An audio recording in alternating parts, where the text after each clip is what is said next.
Oğlunu kızımdan uzak tut Ziya. Eğer müdahale etmezsen olacaklardan ben sorumlu değilim.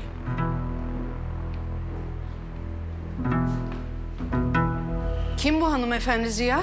Oğlunuzun eğitimini engellediği Aslı'nın annesiyim hanımefendi.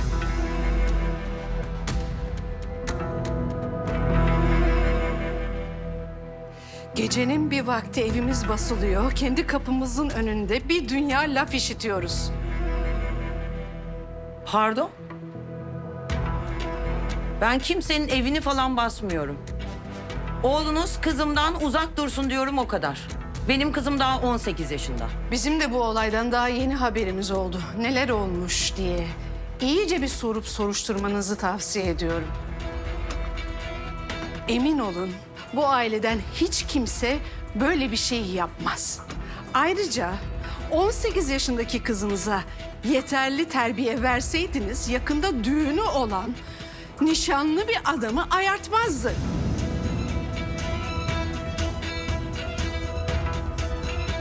Seher, lütfen sen odana çık. Gecenin bu vakti tartışma daha fazla büyümesin. Hemen odana git Seher. Öyle mi Ziya?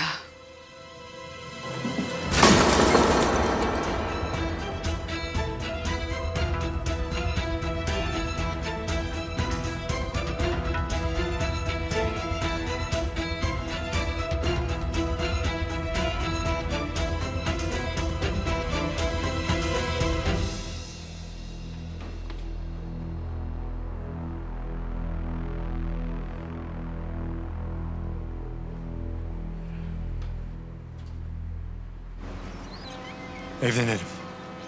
Hemen yarın. Ne diyorsun? Aslı evlenelim, ben çok ciddiyim. Ben seni tanımıyorum bile daha. Biz birbirimizi tanıyoruz Aslı. Tanımazsak böyle hisseder miydik? Tanımıyorum ama.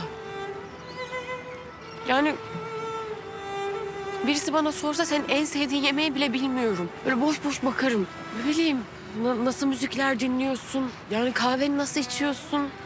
Ya da çay mı seviyorsun bilmiyorum. Tatillerde nereye gidersin, ne yaparsın bilmiyorum. Ben seninle ilgili hiçbir şey bilmiyorum. Üstelik sen benim çevremdeki kimseye benzemiyorsun. Yani genelleme de yapamıyorum, yorum da yapamıyorum. Yani böyledir diyemiyorum. Benim çevremde senin gibi birisi yok. Aslı.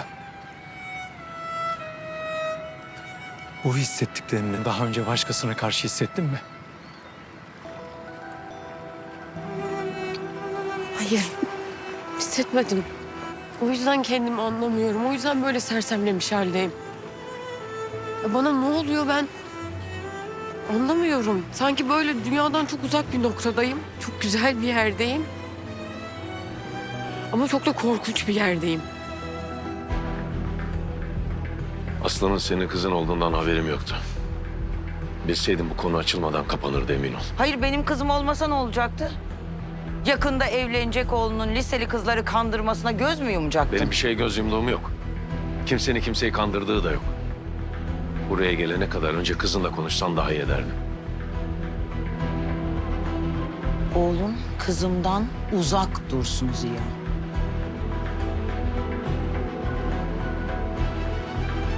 Bu kadar bu hikayenin sonu.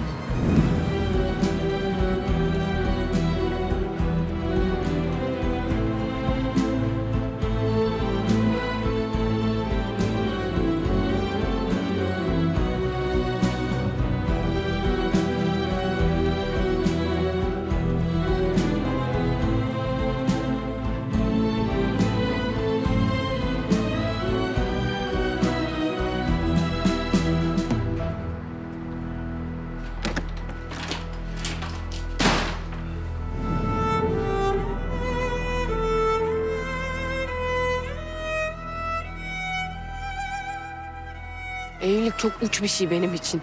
Yani çok uç bir noktada. Benlik değil. Benim tarzım değil. Ayrıca evlilik teklifi böyle mi edilir? Ne bileyim öyle damdan düşer gibi. İnsan böyle bir şeyler hazırlar. Sonuçta bir kere yapılıyor ya bu. Gel şöyle değişik şeyler yapsaydın da kabul eder miydim? Etmezdim. Edemezdim. Bana göre değil. Evlilik teklifi de neymiş ayrıca? Yani ben daha ehliyet bile almadım.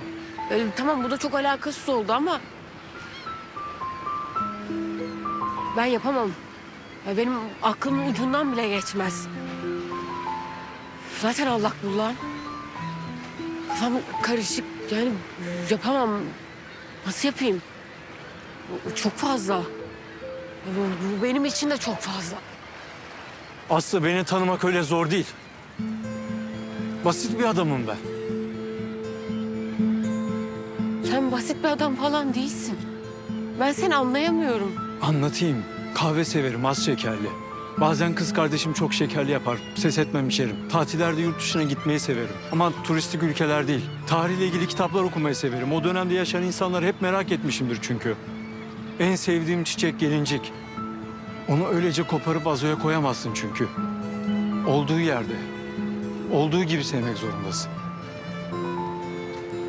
Bana öyle arkanı dönüp gitme Aslı. İlk defa birini kaybetmekten ölümüne korkuyorum. Ne istiyorsan, nasıl istiyorsan öyle olacak. Sen elimi bırakma yeter.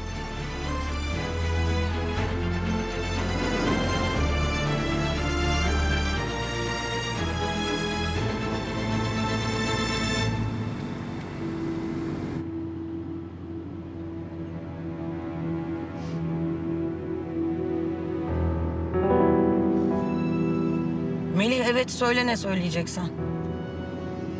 Yok sadece Ne? Sadece ne? yani nasıl söylesem... Acaba siz bu aileyi daha önceden tanıyor musunuz? Tanıyor olabilir misiniz? Saçmalama, nereden tanıyacağım? Kızımı elimden almaya çalışan adamın babasına kibarlık mı yapmam gerekiyordu? Evini başına yıkmadığıma şükretsin. Tabii ki Alanur Hanım, yani yerden göğe kadar haklısınız da... Ay tamam Melih, tamam, yeter. Bu ne böyle şimdi tekrar?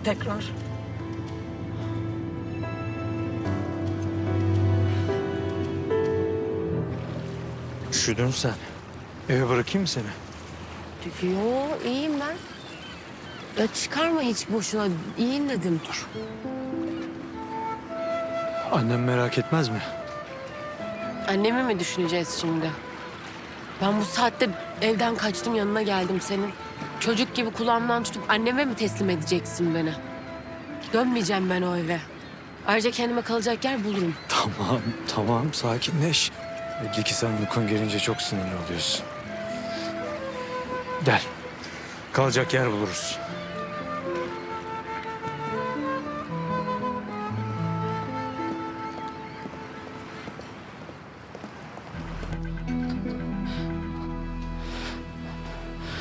Kapımıza kadar dayandı. Benim kapıma delirmemek elde değil. Mehmet de gitmiş bu kadının kızını bulmuş. Koskoca İstanbul'da. Neyle sanıyorsun beni? Hı?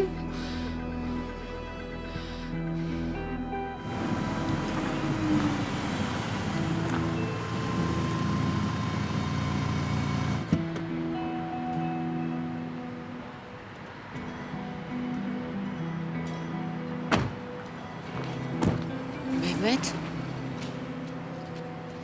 Otelde mi kalacağız? Parkta sabahlayalım. İster misin? Hayır tabii ki istemem.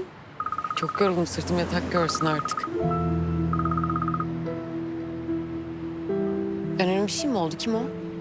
Önemsiz.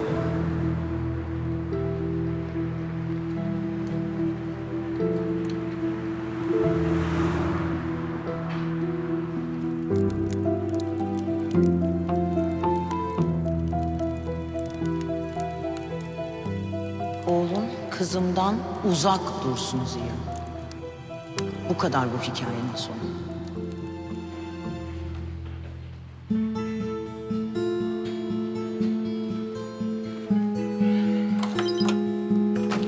Sen rahatça uyu. Sabah haberleşiriz. Tamam. Mehmet. Nereye gidiyorsun? Hem sabah ne kaldı ki şurada? Bir de tek mi kalacağım ben yani?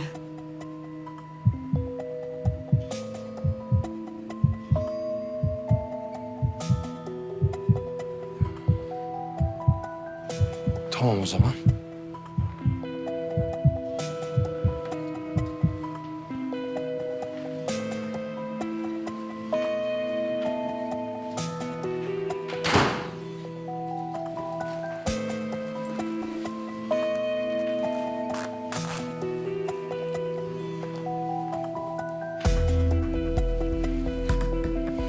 Manzara da güzelmiş. Evet, o da çok güzel. Otel de öyle.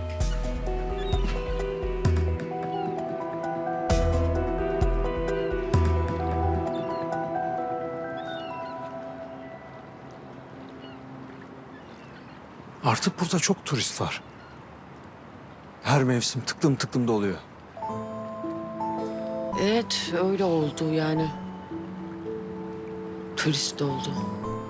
Ama ben de turist olsaydım İstanbul'a gelirdim mutlaka.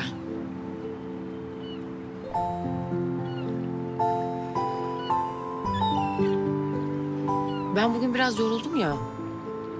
Üşüdüm de. Hadi gel, ben seni yatırayım.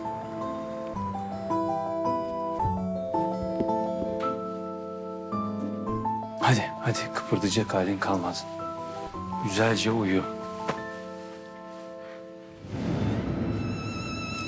Sen?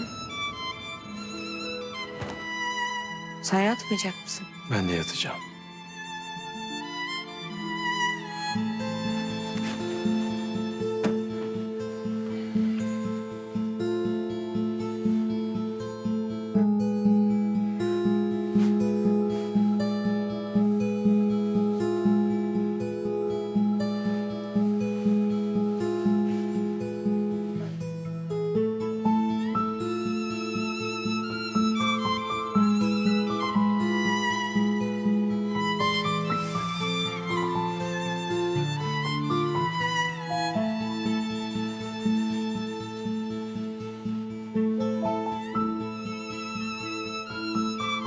Rahatça uyu. Seni çok özleyeceğim uyurken. Ben de. Sabah görüşürüz o zaman. Görüşürüz.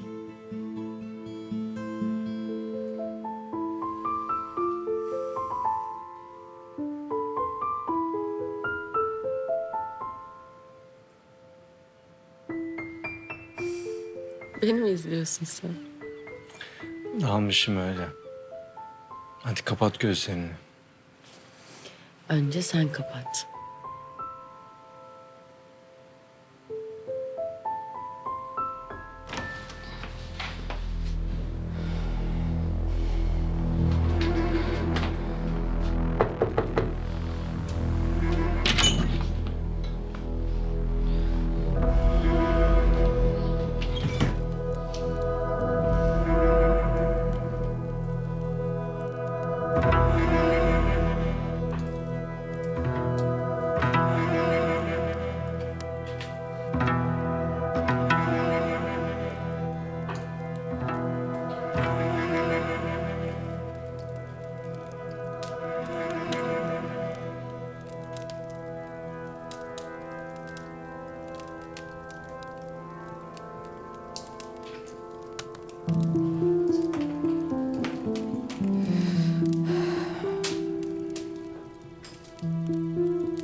Bu geceki bana karşı tavrından dolayı çok kırıldım. Ne oldu, ne dedim ki sana? Elin kadınının gözünün önünde bozdun beni. Sahip çıkmalıydın. Seher, inan bana gecenin bir vakti daha fazla gerginlik çıksın istemedim. Hem ne kadar çirkin, ne kadar utanç verici bir şekilde böyle.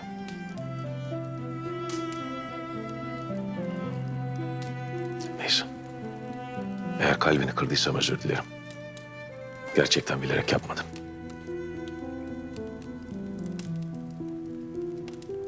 Kadın resmen evimizi bastı.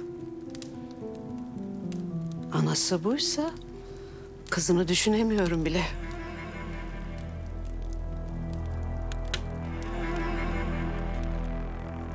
Yani bir an için olsa bile kendimi Mehmet'in yerine koyayım dedim. Onu anlamaya çalışmak istemiştim. Ama bu akşamki olaydan sonra... oğlumun o aileden bırak gelin almayı, birisiyle görüşmesi için bile cesedimi çiğnemesi lazım. Büyük konuşma Seher. Ne demek istiyorsun sen? Bir şey demek istemiyorum. İnan en az ben de senin kadar bu olaya karşıyım. Ben yalnızca büyük konuşma diyorum. Çünkü sonucuna katlanmak zor olabilir. İstediğim şeyi söylemeye hakkım var.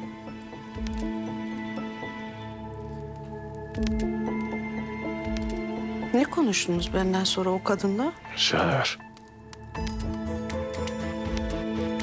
Daha önce ne konuştuysak onu konuştuk dışarıda. Bari ağzının payını verseydin. Seher. Lütfen yeteri kadar gergin bir akşam geçirdik zaten. Kocası niye gelmemişti? O kadın gelmiş. Gerçi belki de adam dayanamayarak terk etmiştir onu. Neyse ben yatıyorum. Allah rahatlık versin. Sen de çok gece kalma. Ben de yatacağım birazdan. İyi geceler.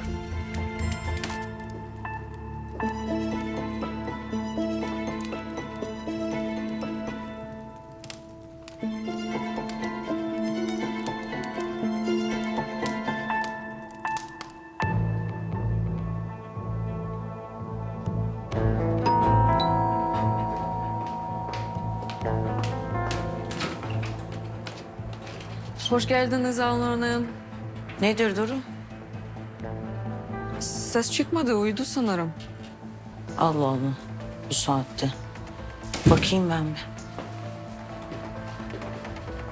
Aman anlayayım. Neler oluyor acaba, anlatır mısınız? Anlam veremediğim şeyler oluyor ama dur bakalım yakında çıkar kokusu. Aslı, Bence çok kötü şeyler olacak da. Aslı uyudun mu?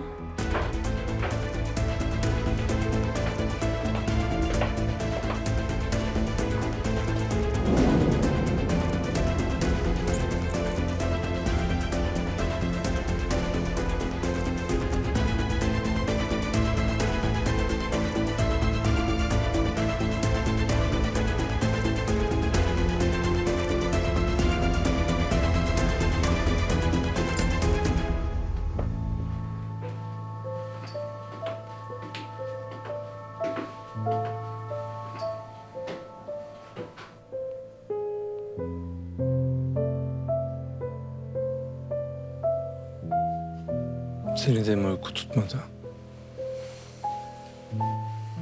Tutmadı. Son günlerde yaşadığım şeyleri düşünüyorum. Bu yaşananlar hepimize büyük şok oldu. Ama şükrediyorum. Sensiz de olabilirdin. Delilik bu.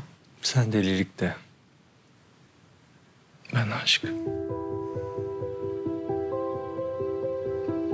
Böyle biraz hasta gibiyim de. Yorgunum da. Ama çok mutluyum. Sanki yıllardır senin yanında yatıyorum, gözlerini izliyorum gibi hissediyorum. Ben de. Çok güzel yani.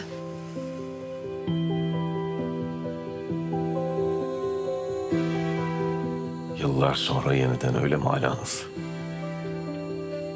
Ben de yarattığın yıkım yetmedi. Sıra oğluma geldi öyle mi?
Mehmet.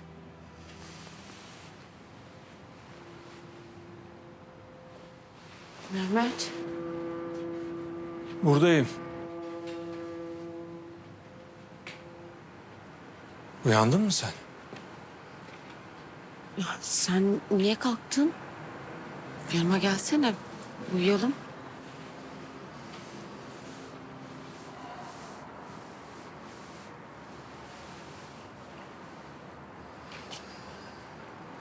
Bu doğru değil. Ne doğru olmayan?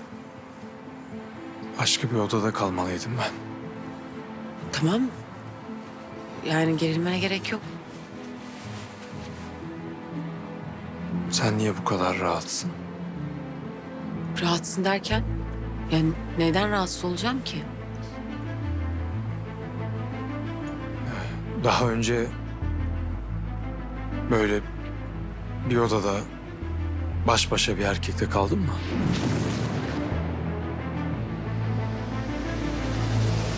Tabii ki kaldım.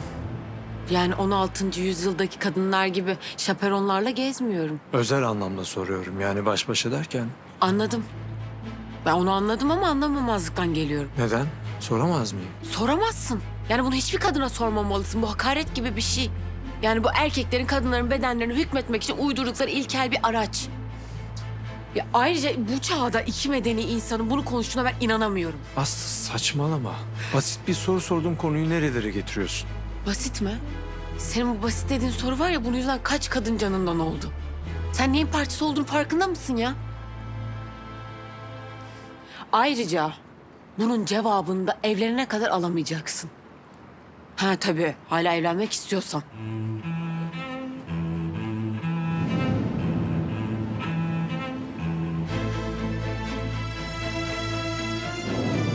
Aslı.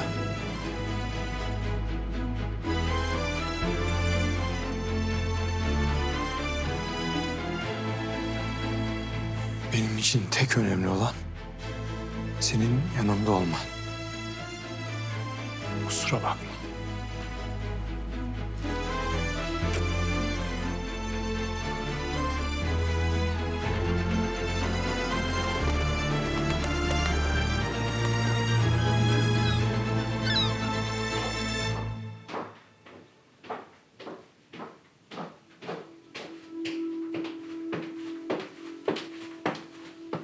Aslı.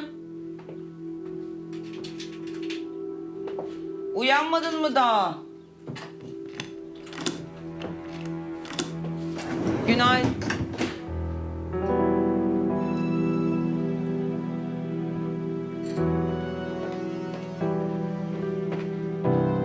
Aslı.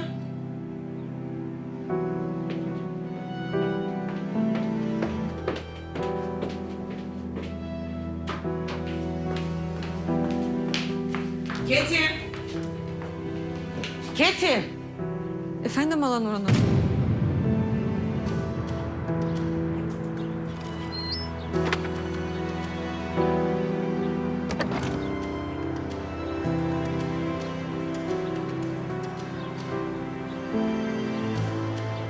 Korkma. Artık bir yola çıktık. Bunun dönüşü yok. Dediğim gibi annenle konuşacağım. Sonra da gidip bizimkilerle konuşup seni istemeye geleceğiz. Sen annemi tanımıyorsun. Dünyada tek bir doğru yol vardır, o da anneme doğru gelendir. O yüzden boşuna sinirini bozacaksın. Öyle olmayacak. Annem bizim ne kadar kararlı olduğumuzu görünce o da yumuşayacak. O da bir anne sonuçta. Kızının mutluluğundan başka ne isteyebilir ki? Benim annem kendi mutluluğundan başkasını düşünmez. Merak etme. Kuş olup uçmadı ya bu kız kilitli odadan. Vallahi benim de kafam durdu Alanur Hanım. Ama siz de dün gece baktınız ya, odasındaydı. Hayır, ben onun odasına uğramadım. Direkt kendi odama geçtim. Ayrıca sen o kapıyı açmazsan Aslı nasıl çıkacaktı oradan? Yemin ediyorum ben yapmadım Alanur Hanım.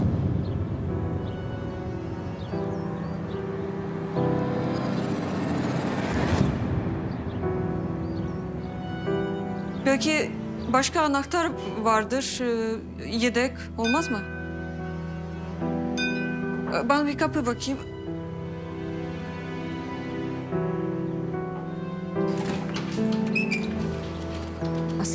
Aslı durum çok kötü.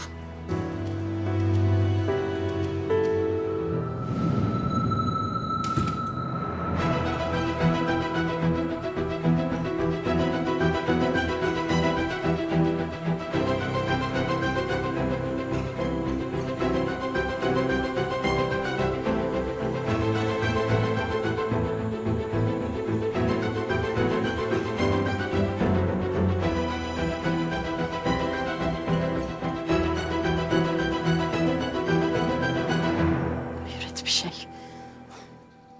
Kimse benim kızıma böyle bir muamele yapamaz. Duyuyorsun beni Nevzat. Yapamaz diyorum, o kadar. Duydum Firdevs, duydum.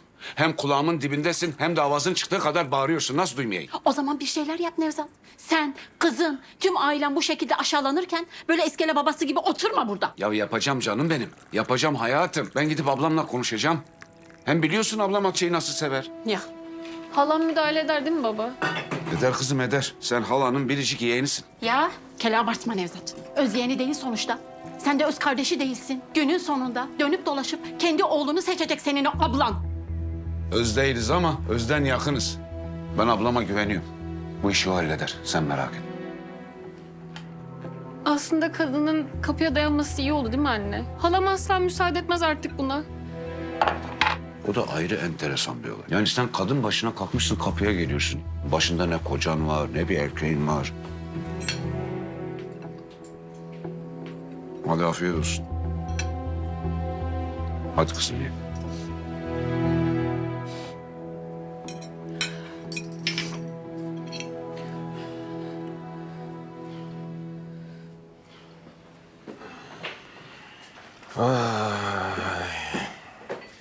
Günaydın, günaydın, günaydın. Koy çayımızı hele. Nevzatlar nerede? Niye inmediler kahvaltıya? Onların da bir gururu var. Dün akşam yaşananlardan sonra nasıl davranmalarını bekliyordum. Sanki Mehmet gidip nişanı bozmamış gibi. Ya abim kaç yaşında adam anne, biraz fazla Kızım. mı? Bu meseleler hassas meselelerdir. Büyümeden anlayamazsın. Hem Hatice senin en yakın arkadaşın değil mi? Yo yani aslında öyle çok da... Tamam yeter. Bu konuyu kapatalım. Mina, üzerine vazife olmayan şeylere karışma.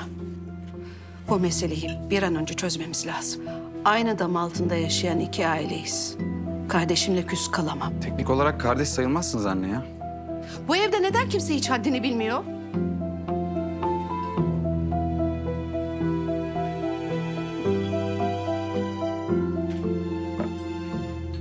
Mehmet niye inmedi? Selçuk. İnerken tıklattım, ses daha gelmedi. Odaya girdim. Yatakta bozulmamış hiç. Eve mi gelmedi acaba? Nasıl yani? Nereye gitmiş? Ne bileyim anne ben. Yani fikrimi söyledim sadece. Senden daha fazla bir şey bilmiyorum yani. Sakın bu kızın yanına gitmiş olmasın. Yok artık Seher. Dün gece annesi o kadar laf ettikten sonra Mehmet'i evine buyur edecek hali yok herhalde.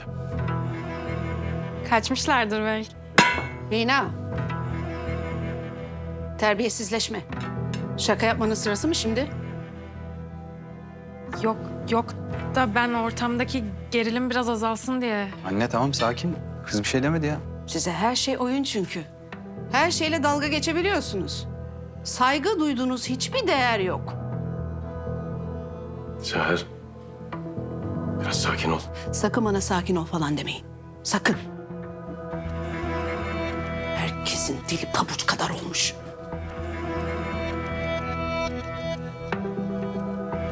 Hadi oğlum başlayın. Başla kızım. Afiyet olsun.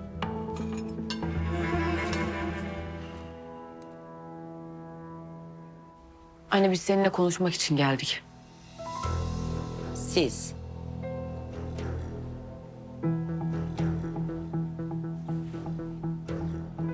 Seninle konuşacağız sonra.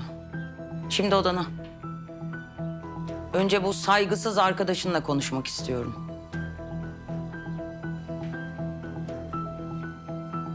Aslı odana. Hayır Aslı. Kal. Burada konu ikimizin hayatı. Ne benim ne annenin senden gizleyeceğimiz tek bir cümlemiz olamaz.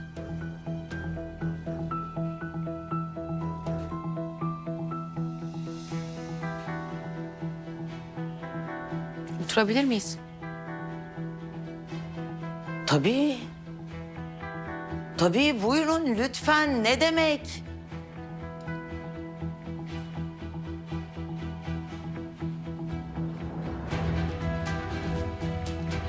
Bakın öncelikle bir konuyu açıklığa kavuşturmak isterim. Ben saygılı bir adamım. Size karşı asla bir saygısızlık yapmadım. Yapmayacağım. Bu rezillik ne peki? Neredeydiniz bütün gece? Bakın ben her şeyi usulüne uygun olarak yapmak istiyorum. Ketin haber? Annem içeride mi?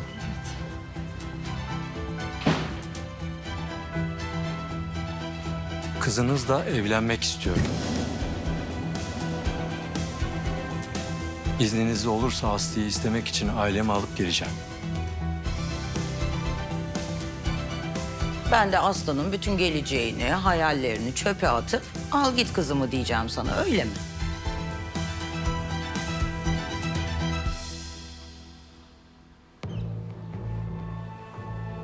Bak oğlum dinle beni. Deli miyim ben şimdi böyle durduk yere?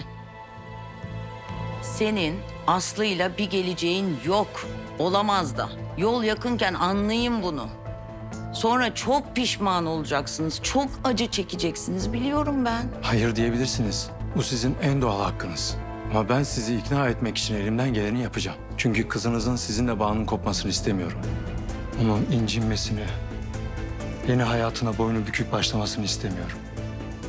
Sen kimsin? Hayır, sen neyine güveniyorsun? Benim kızım niye seninle yeni bir hayata başlasın? Oğlum, senin ailenle biz yapamayız. Benim sizin aileye verilecek kızım yok, o kadar. Anne! Bakın siz beni tam olarak nasıl görüyorsunuz ben anlamadım ama benim insanlara karşı ön yargısız ve dediğim gibi çok saygılı bir dünyam var. Onu söyleyebilirim. En azından izninizi almak için karşınıza geçtik. Öyle değil mi? Biliyorsunuz her şey başka türlü de olabilirdi.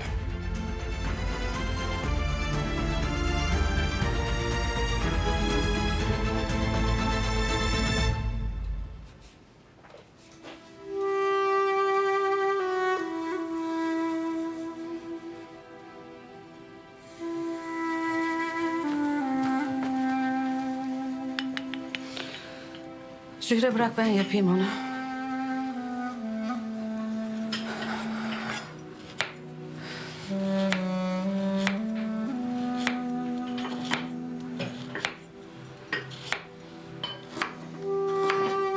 Anne.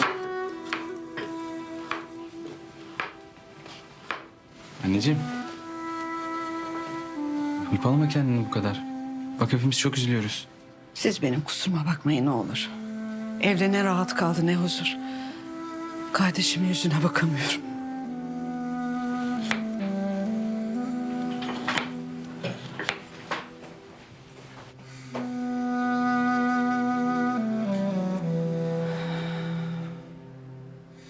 Nasılsın Seher? Korkuyorum Ziya.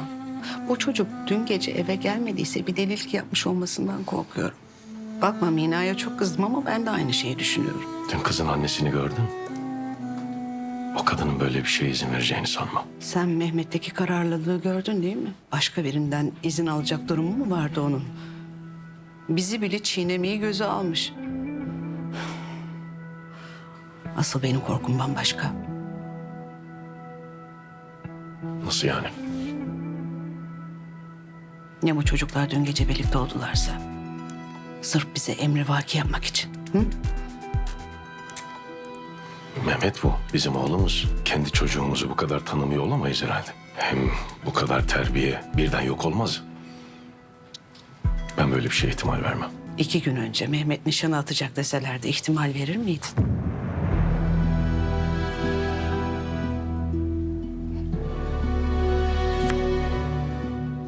Sen zorbalıkla ne kızıma ne bana hiçbir şey yaptıramazsın. Zorbalık benim kitabımda yazmaz. Ben kızınızın istemediği tek bir adım bile atmam. Ama sizin bu anlayışsız tutumunuza da sevgimizi kurban etmem. Bizi böyle sindiremezsiniz. Çünkü bizim sevgimiz gerçek ve çok güçlü. Ben karşınızda hala duruyorsam bu Aslı'yı kökünden ocağından koparmamak içindir. Buna kimsenin gücü yetmez zaten. Bunu bilemem. Bu size bağlı Alanur Hanım.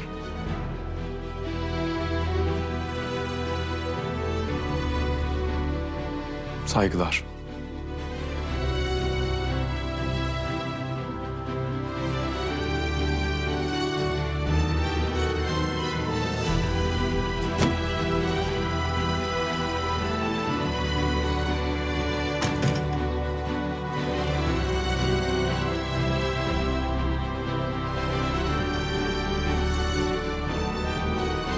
Sana gerçekten inanamıyorum. Hayallerinden ne kadar çabuk vazgeçiyorsun. Onlar senin hayallerin. Sen bana ne zaman sordun ki hayallerimi, planlarımı? Ah pardon. Senin hayalin kocana 4 çeşit yemek hazırlayıp ona hizmet etmekti değil mi? Çok pardon. Anne bak saçmalıyorsun iyice. Sen niye böyle insanların mutlu olmasından rahatsızlık duyuyorsun? Ya sen ne istiyorsun? Sen böyle herkes senin gibi mutsuzluğunda boğulsun mu istiyorsun? Ne istiyorsun? Terbiyesizlik etme. Senin geleceğini mahvetmene izin vermeyeceğim. O kadar. Tamam. Ne yapacaksın? Ne yapacaksın? Rapunzel gibi beni kaleye mi kapatacaksın? Sen kendi masallarında yaşamaya devam et. Ama ben senin bana engel olmana asla izin vermeyeceğim. Hadsiz!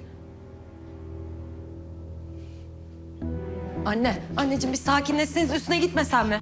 Hayatım lütfen. Bu mevzu bugün bitecek.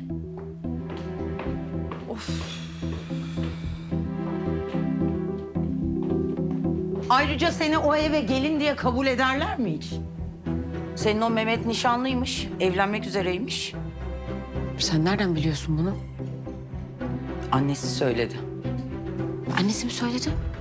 Nasıl? Annesiyle mi konuştun?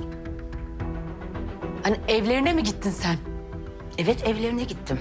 İyi ki de gitmişim, sonradan şok olacağım ama. Kadın bana ne dedi biliyor musun? Nişanlı birini ayartmaktan çekinmeyen bir çocuk yetiştirmişim. Öyle dedi bana.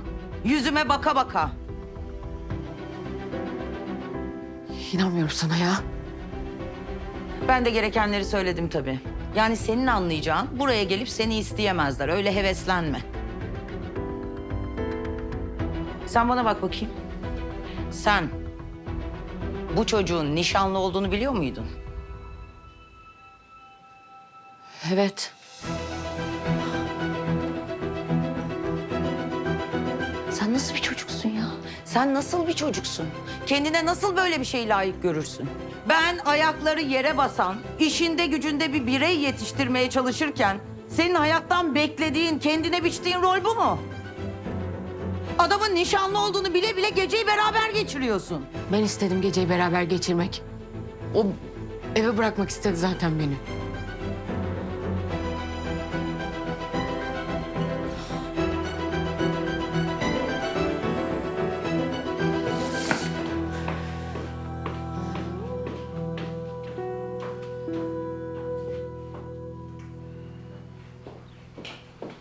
Hah Melih, bana Ziya Karlı'nın telefonunu bul lütfen. Buraya gelirken yine o adamı gördüm Alanur Hanım. Ziya Karlı'nın telefonu lazım. Tabii Alanur Hanım. Hemen ilgileniyorum.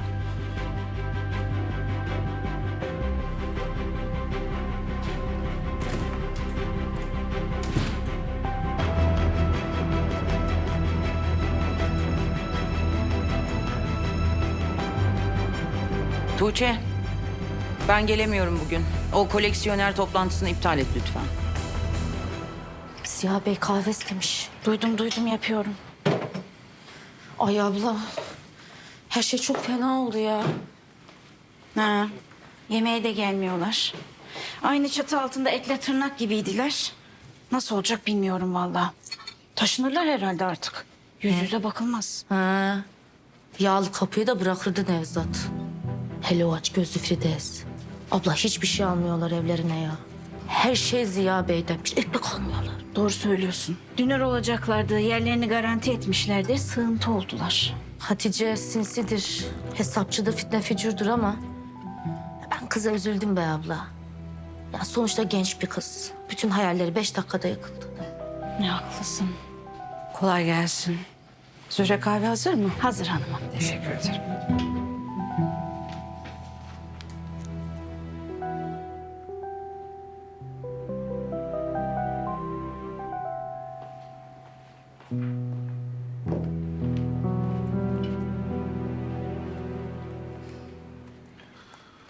Sağ olasın Seher. Afiyet olsun. Mehmet'le konuştum o arada. Az sonra gelecek. Sordun mu? Neyi sordun mu? Kızla mıymış? Geceyi onunla beraber mi geçirmiş? Ya Seher böyle bir şey telefonda sorulur mu? Sormalıydın. Gelince kendin sorarsın. Soracağım tabii ki.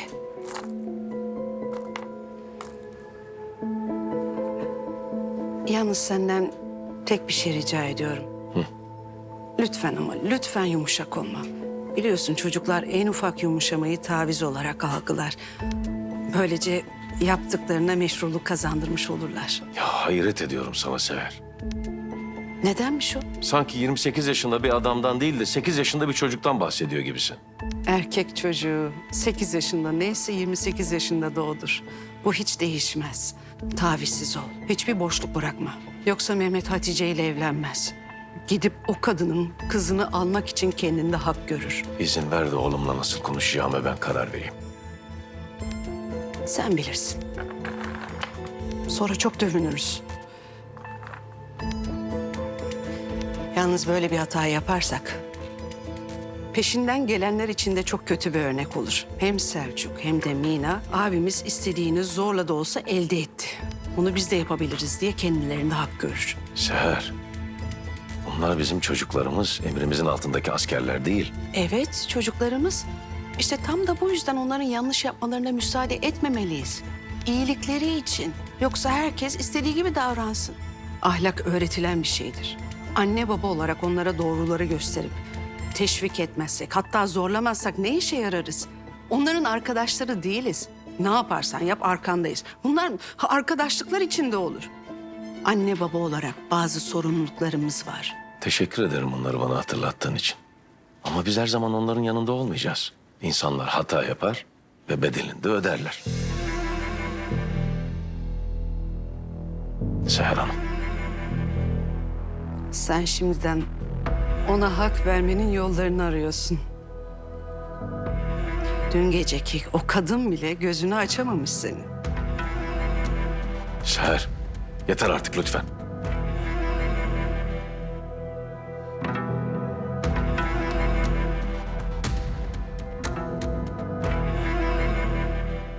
Tanıyor musun onu? Nereden çıktı şimdi bu? Bilmem.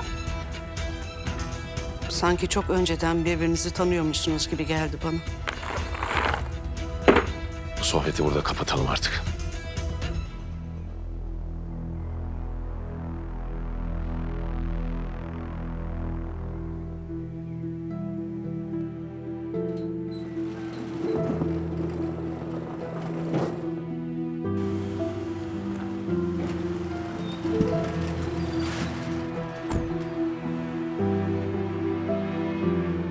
Mehmet. Nihayet geldin. Bütün gece uyumadım, seni bekledim. Neden bekledin? Konuşuruz diye. Hatice, ben söyleyeceğim her şeyi söyledim zaten. Konuşacak bir şey yok. Geceyi o kızla mı geçirdin?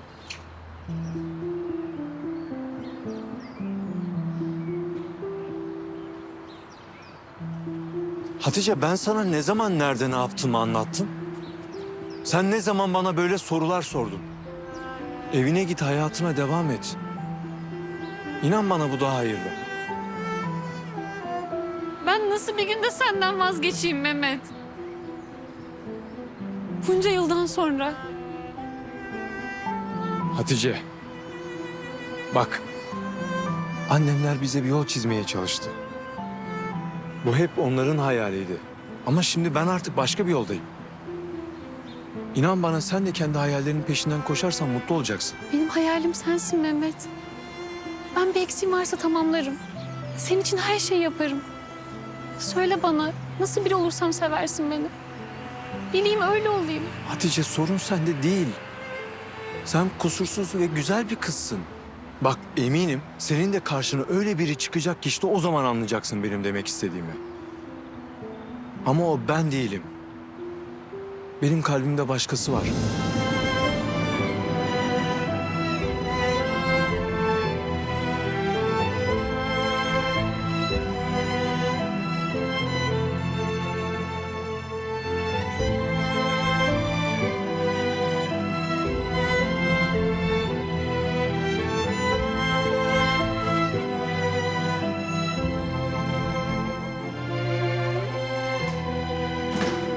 Hoş geldin Mehmet. Nihayet bir evin olduğunu hatırladın. Hoş bulduk anne. Neredesin oğlum? Dün gece eve gelmemişsin. Evet, gelemedim. Onu biliyoruz. Baban nerede olduğunu sordu. Aslı'yla kaldık. Gördün mü ne dedim ben sana?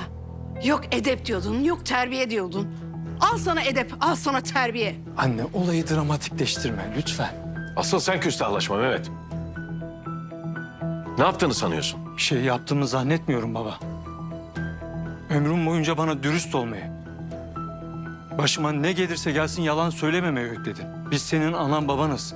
Bize karşı her zaman dürüst ol. Çünkü yalan söylemek hırsızlık gibidir derdin hep. Ben de senin öğütlerini her zaman dinlediğim gibi şimdi de dinliyorum. Ve size karşı dürüst oluyorum. Yoksa sen o kızla... Anne lütfen. Aslı da öyle birisi değil, ben de değilim. Aslı deme bana. Sen nasıl biliyorsun o kızın ne olduğunu? Daha 3 gün bile olmamış tanışalı. Evet, çünkü daha yeni tanışıyoruz anne. Müsaade edin de birbirimizi tanıyabilelim. Ben bu yaşıma geldim. Böyle cümleler kuramam. Nereden geliyor oğlum bu özgüven? Bilmiyorum nereden geliyor baba. Ya tamam, özgüven iyi bir şey. Ama mesnetsiz olunca insanı gülünç duruma düşürür. Baba sen bana ne demiştin hatırlıyor musun? Evleneceğin kadını karşına çıktığında anlarsın demiştin. Bir bakışından, elini tutuşundan, göğsüne yaslanışından, adını deyişinden anlarsın demiştin. Gönül akar ve bunun da tarifi yoktur demiştin baba. İşte benim de gönlüm aktı. Öyle mi demişti baban? Çok romantiktir. Beni ilk gördüğünde evleneceği kadın olduğunu anlamıştı. Değil mi Ziya?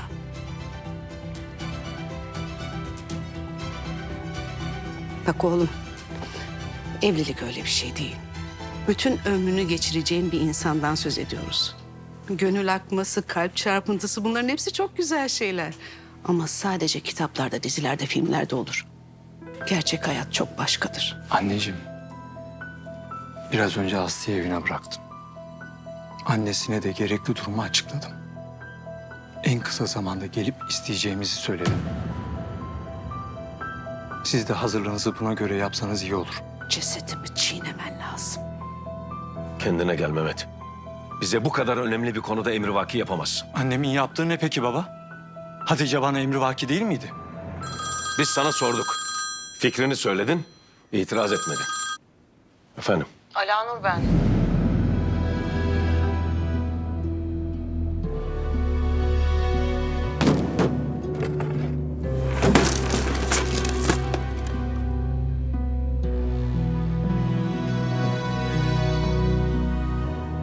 Sana konum göndereceğim.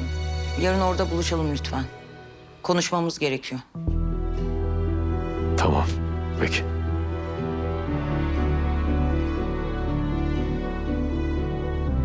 Ne oldu? Kimdi o? Bir arkadaş. Arkadaşının adı yok mu? Sana ne Seher? Biz esas konumuza dönelim. Bence konuşulacak her şeyi konuştuk. Siz de söyleyeceğiniz her şeyi söylediniz. O yüzden daha fazla uzatıp birbirimizi kırmayalım. Ben kararımı verdim. Ya benimlesiniz ya da değilsiniz. Kararınızı verdikten sonra bana haber edin.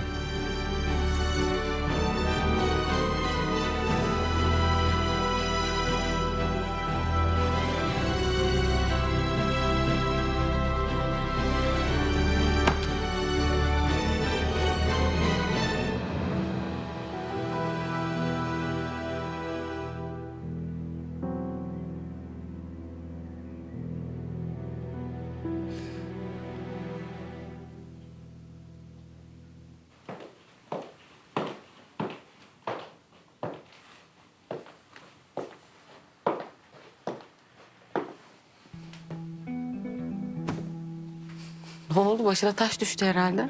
Bir daha geceyi dışarıda geçirmeni, evden gitmeni istemiyorum. Beni çocuk gibi odaya kapatmazsan ben de böyle yapmam. Merak etme. Aslı, hangi deliğe girersen gir, seni bulup getiririm. Huyumu biliyorsun değil mi? Sen de benim huyumu biliyorsun annem. Öyle ablama benzemediğimi biliyorsun. Ve bana istemediğim bir şeyi zorla yaptıramazsın. Kızım, ben sadece güzel bir geleceğin olsun istiyorum. Başka bir derdim, niyetim yok benim.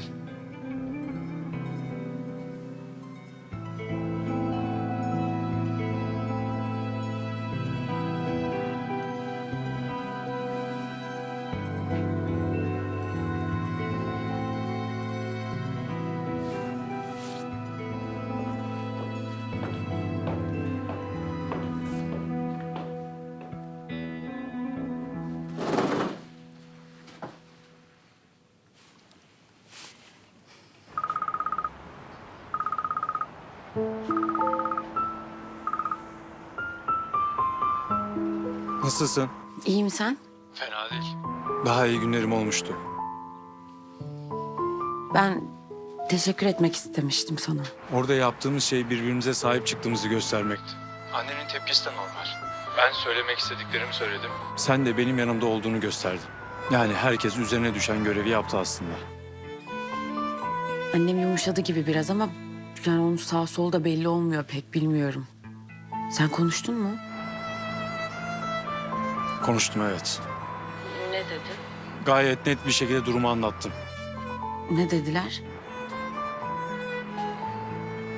Ne diyecekler? Tercihlerime saygı duyuyorlar. Yakında istemeye geleceğiz seni. İnanmıyorum ya. Hiç sana inanmıyorum gibi değil. Yani bu son günlerde yaşadığım olaylara inanmıyorum. Ve biraz hızlı ilerlemiyor mu her şey? Evet. Evren acelesi olana yardım edermiş. Peki ya bütün bu olanlar beni Fransa'dan, senin de nişandan kurtarmak içinse? Hayır Aslı. Bütün bunlar bizim kavuşmamız için. Güven bana. Fatoş kapıdan aradılar. Market alışverişi gelmiş. Bir koşu alsana. Ben hallederim onu.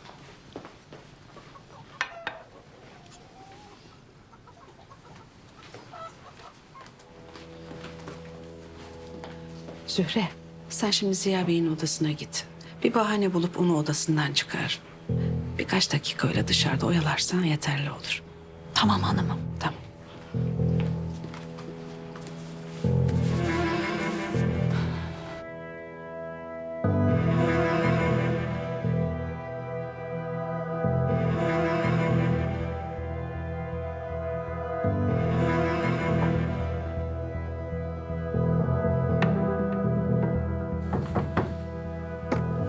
Ziya Bey. Geçen gün gelen bahçıvan bahçedeki ağaçlardan bazılarının kurtlandığını, ilaçlamak gerektiğini söyledi. Ama ben tabii size sormadan hiç para falan vermedim. Haber bekliyor. Bir baksak da çok geç olmadan müdahale etseler. Yazık günah ağaçlara. Şu palmiye kurdu mu? Sanırım beyim. Tamam. Ben bakar haber veririm sana. Ama adam şimdi aradı. Kendisi için fabrikaya gitmiş ilaç almaya. İstiyorsan size de alayım dedi. Şimdi bir baksak. İyi peki. Hadi bakalım. Ya.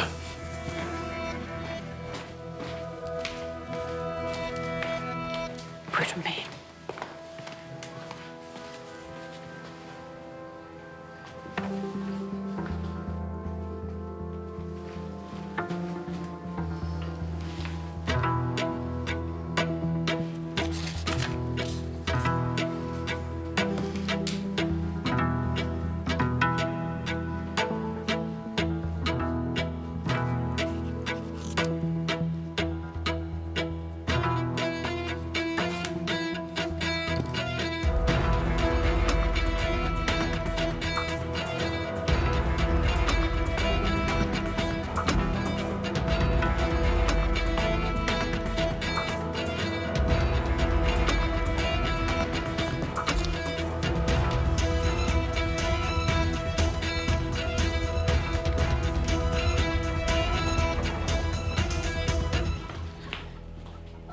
Fatoş bırak onları. Zühre halleder. Sen tavukların yemine suyuna bakıver. Tabii Seher Hanım.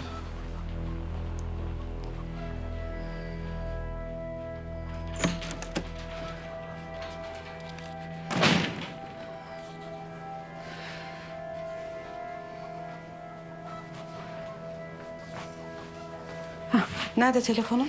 Burada hanımım. Şu numarayı ara. Sesi de hoparlöre ver. Eğer açılırsa adını söyleme, direkt kiminle görüşüyorum dersin. Öğrenince de yanlış numara dersin, kapatırsın. Arıyorum.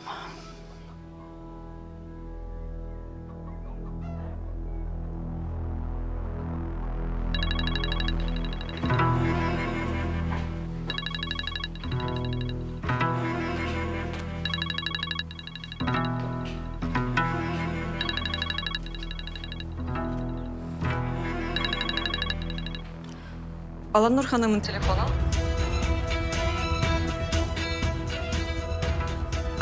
Ayşe'yi aramıştım. Hayır, yanlış oldu. Kusura bakmayın. İyi günler. İyi günler.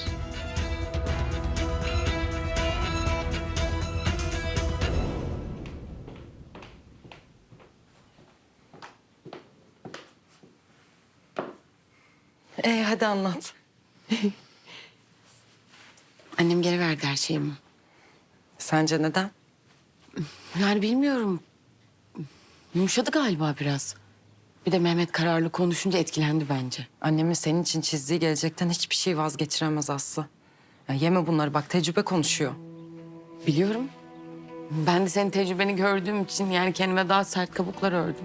Bağışıklığım güçlü yani anneme karşı. Ben zayıfım diyorsun yani. Hayır öyle demedim. Yani sen onunla kavga etmeyi sevmiyorsun. Kazanamayacağım bir kavgaya niye gireyim ki ben? Nasıl buldun Mehmet'i? Aslı. Birlikte oldunuz mu?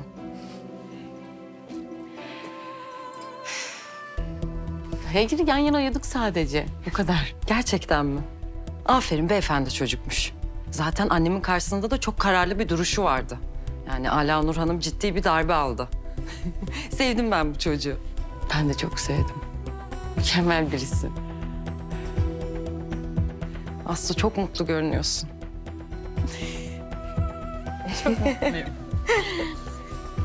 Yani böyle nasıl oluyor biliyor musun? Sanki onu gördüğümde kalbim o kadar hızlı çarpıyor ki... ...böyle heyecandan ölecekmişim gibi hissediyorum. Sen yine de çok yayma kendini Aslı. Yani annemin böyle eşyaları geri vermesi falan pek hayra alamet değil. Kesin bir planı vardır annemin. Ya böyle ikramlıklar hazırlayıp seni istemelerini bekleyecek bir kadın değil, biliyorsun. Yani yapacak bir şey yok ama şu anda. Beni kaybetmek istemiyorsa eğer.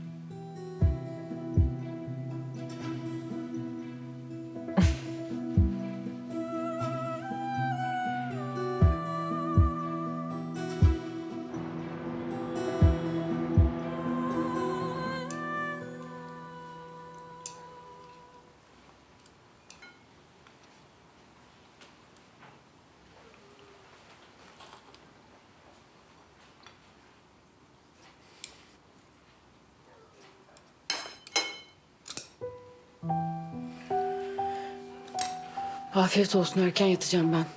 İştahım da yok.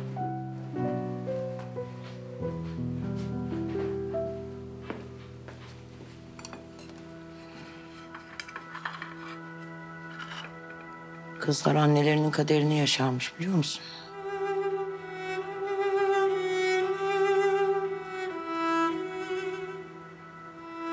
Ben bu acıya tekrar dayanamam.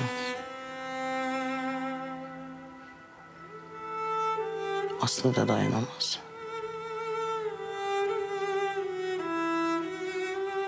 Buna izin vermem.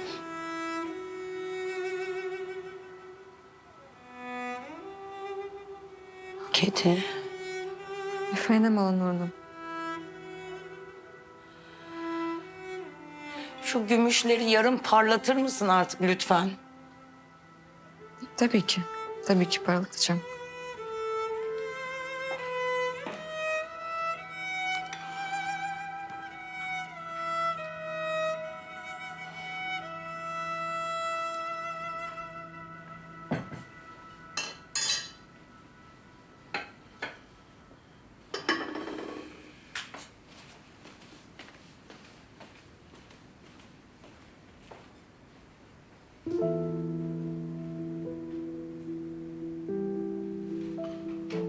Madem buyurun.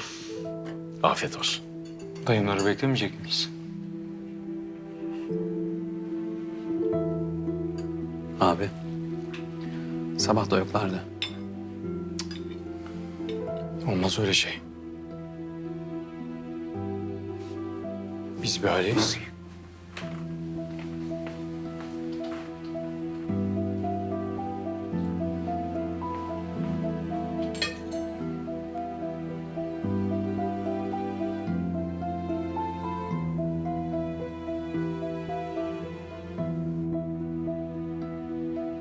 Kızım, oynama yemekle.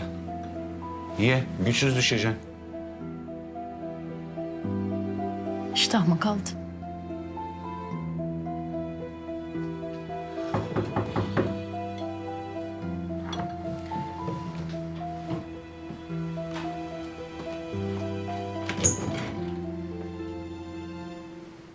Müsaade var mı?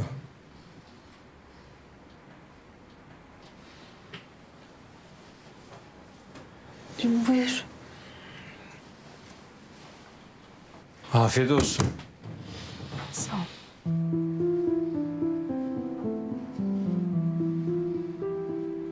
Dayıcığım bu böyle olmaz. Biz bir aileyiz. Aynı çatı altında birlikte yaşıyoruz. Dün düzenimiz nasılsa bugün de öyle olmalı.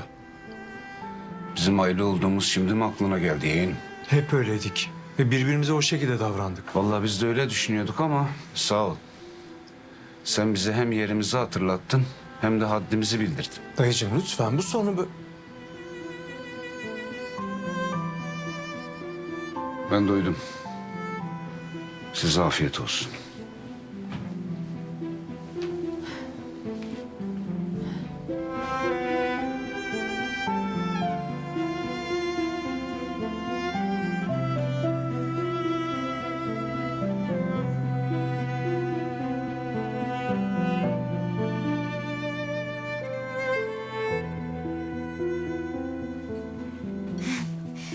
Afiyet olsun.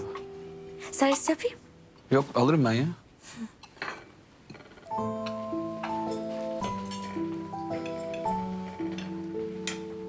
Ne oldu abi? Gelmediler mi? yok. Bizimkiler nerede? Onlar da kalktı. Yani masayı toplayayım derken hepten dağıttın abi.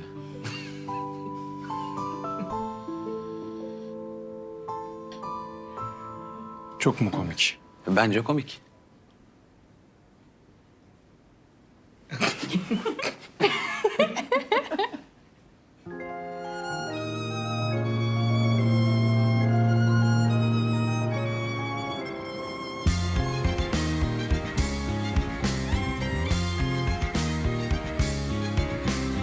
Yıllar sonra rastladım çocukluk sevgilime. O aşina bakışlar içimi deldi yine.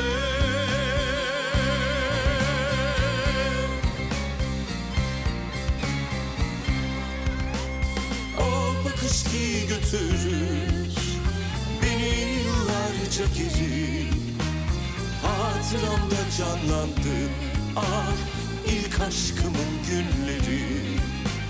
O bakış ki götürür beni yıllarca geri. Hatıramda canlandı ah ilk aşkımın günleri. Gelmez o günler, dönmez o günler, mazide kaldı hep. Gelmez o günler, dönmez o günler, mazide kaldı hep.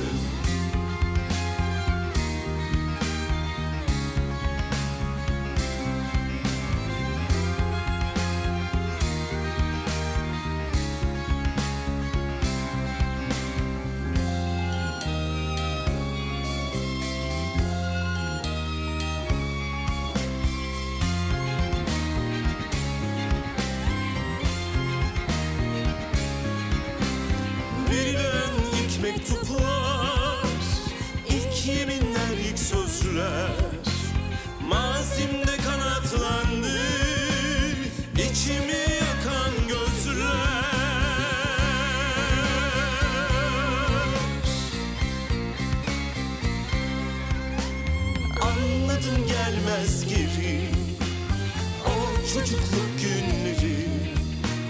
Bir bakış ki o kadar, ah yaşadım mazim kadar. Anladım gelmez geri o çocukluk günleri. Bir bakış ki o kadar, ah yaşadım mazim kadar. Gelmez o günler, dönmez o günler, mazide kaldı hep. Gelmez o günler, dönmez o günler, mazide kaldı hep. Gelmez o günler, dönmez o günler, mazide kaldı hep. Gelmez o günler, dönmez o günler, mazide kaldı hep.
Hoş geldin.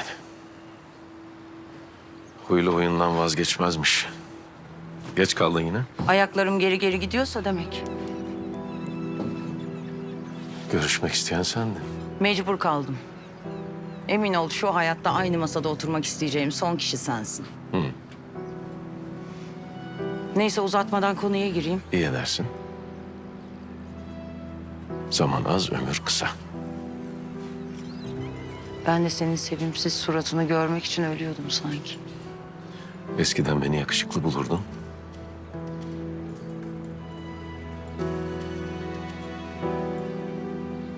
Eskiden.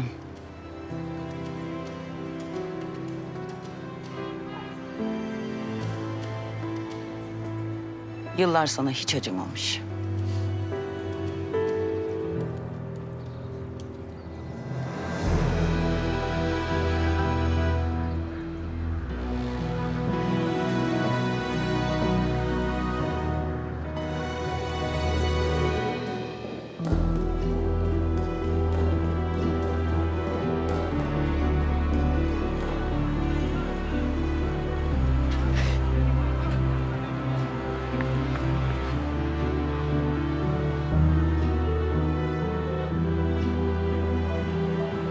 Seni çok özledim.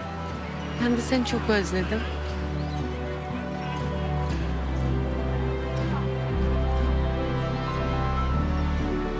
Niçin buluşmak istedin benimle? Öncelikle ben seninle buluşmak istemedim. Bunun altını çiziyorum. Mecbur kaldım. Oğlun geldi, münasebetsiz şeyler söyledi. Siz bize gelip Aslı'yı isteyecekmişsiniz. Öyle bir şey olmayacak Ziya. Tabii ki böyle bir şey olmayacak Alanur. Biz böyle bir karar almadık. Mehmet bizimle konuşmadan kendi kendine almış bu kararı. Biz böyle bir evliliğe taraftar değiliz. Taraftar değillermiş. Doğru. Herkes standardını bilsin. Bizim ailenin standardı yüksektir. Bilmez miyim? Mehmet olayların heyecanıyla kapılmış kızına. Eminim kızın cici tatlı bir kızdır ama bu üstünde durulacak bir konu değil.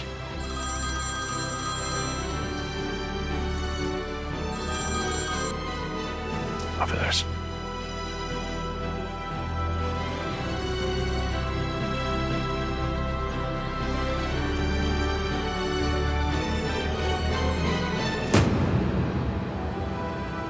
Ben de hiç uyuyamadım. Bütün gece döndüm durdum. Ben o gecede kaldım Aslı. Ben de öyle. Kısacık uykumdan uyanıp senin soluğunu içime çektim hep. Sanki uyurken bulutların üstünde gibiydim. Böyle bir şey miymiş insanın sevdiğiyle uyuması? Ben artık iflah olmam söyleyeyim sana. Zaman sensiz geçmiyor. Hep huzursuzum, hep gözüm seni arıyor. Ne yaptın sen bana böyle? Ha? Ben de aynı şeyler hissediyorum. Bir gece daha sensiz uyumak istemiyorum. Çok mutsuzum sabaha kadar. Sensiz uyuduğum için.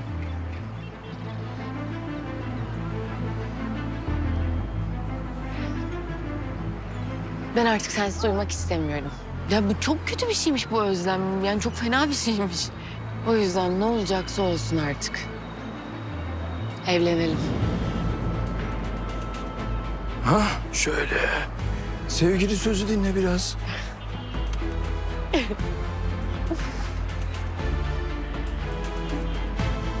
Ama bir problemimiz var. Annem. Yani müsaade etmeyecek belli ki. Ama sen sizinkilerle konuş olur mu? Yani senin annenle, ailenle aran açılsın hiç istemiyorum. Hem de benim yüzümden. Sonra onları al, bize gel. Sonra annem de artık kaderine razı gelecek. Ne yapayım? Hemen geleceğiz, merak etme. Sonra da seni harika bir hayata kaçıracağım.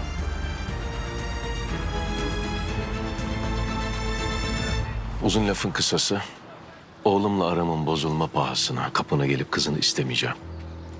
Bunu bilmiş ol. Kapıyı açan olursa istersin.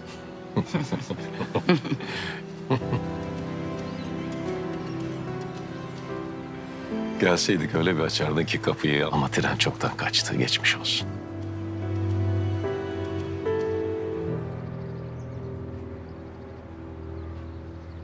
Bak Ziya, oğluna sahip çık.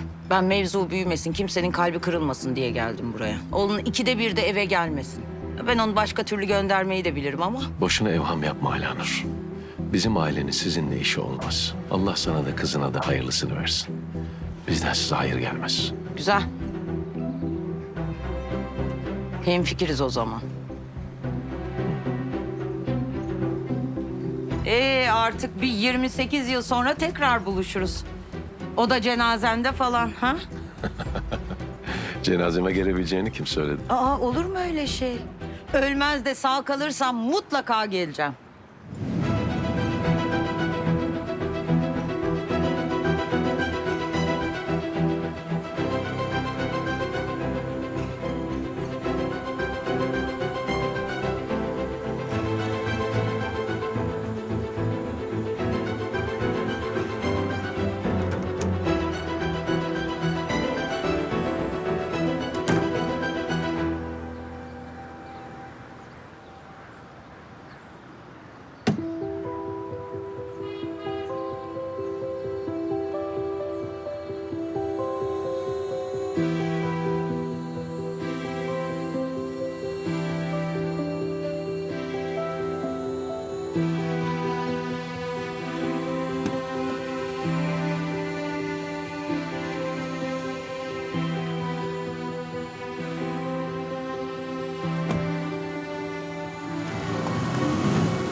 Benim ailem için benim sevdiğim baş tacıdır.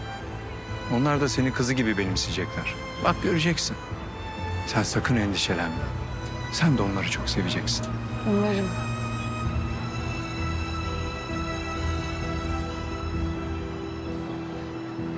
Benim bugün erken gitmem gerek. Yani annem biliyorsun huysuz bu ara. İyice takılmasın bana olur mu? Bırakayım ben seni o zaman. Yok ben kendim gideyim bu sefer. Çünkü biliyorsun annem şimdi görür seni falan bir problem olur. Hiç gerek yok.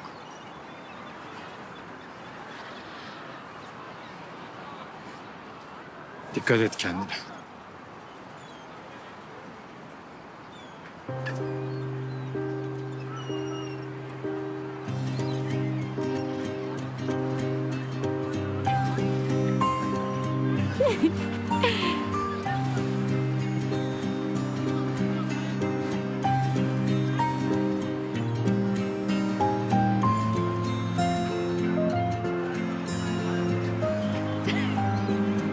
Tamam.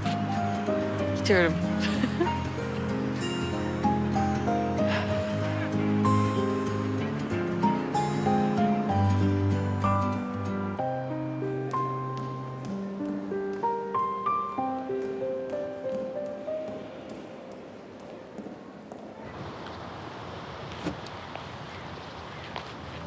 Nevzat Bey bize gelir. Hayırdır kardeşim, sen kimsin? Zorluk çıkartma tavsiye etmem bize gelir.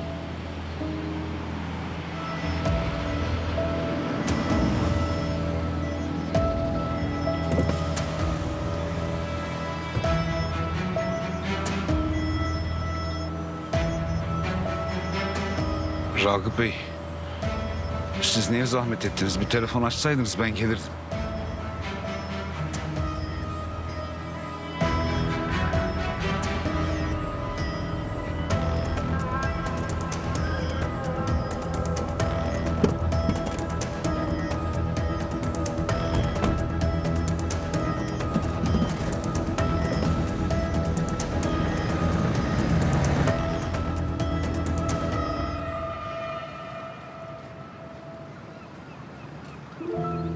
Demek bunca zamandır gizli gizli buluşup görüşmüşsünüz.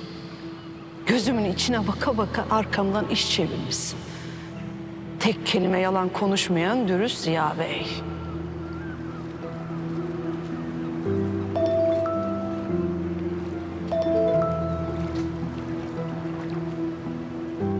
Beni aramışsın Seher. Toplantıdaydım, açamadım. Ne vardı? Önemli değil, sen toplantına devam et. Yo, bitti toplantı. Söyle ne söyleyeceksen. Önemli değil dedim ya. Akşam evde görüşürüz. Toplantıdaymış. Yazık, yıllarıma yazık. Ben sana bundan sonra nasıl güveneyim ha? Söylesene nasıl?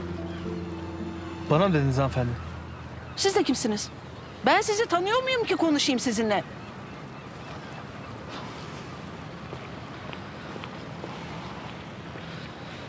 Asiye, ah. Beni düşürdüğün durumlara bak.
Keti.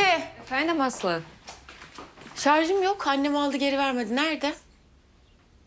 Bence odasında olabilir. Yok mu evde? Yok.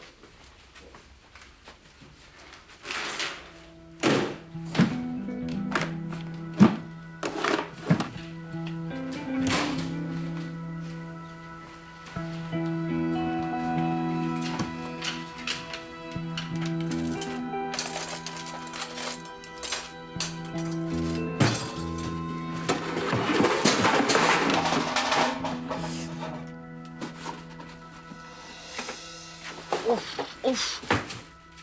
Ne?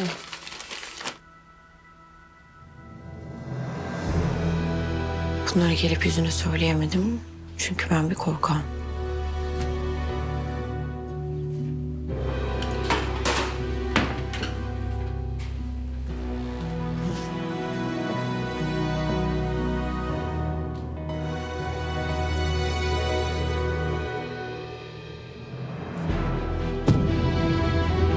Ziya Karlı.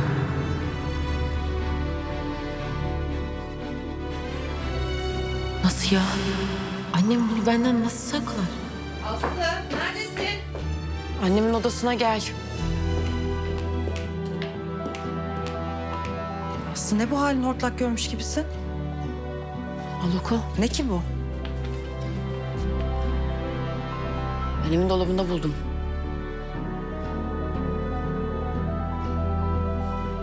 Ne var ki bunda? Yani her genç kıza böyle bir mektup gelmiştir. Altındaki isme bak. Ziya Karlı. Ziya Karlı. Ben nereden biliyorum bu ismi ya?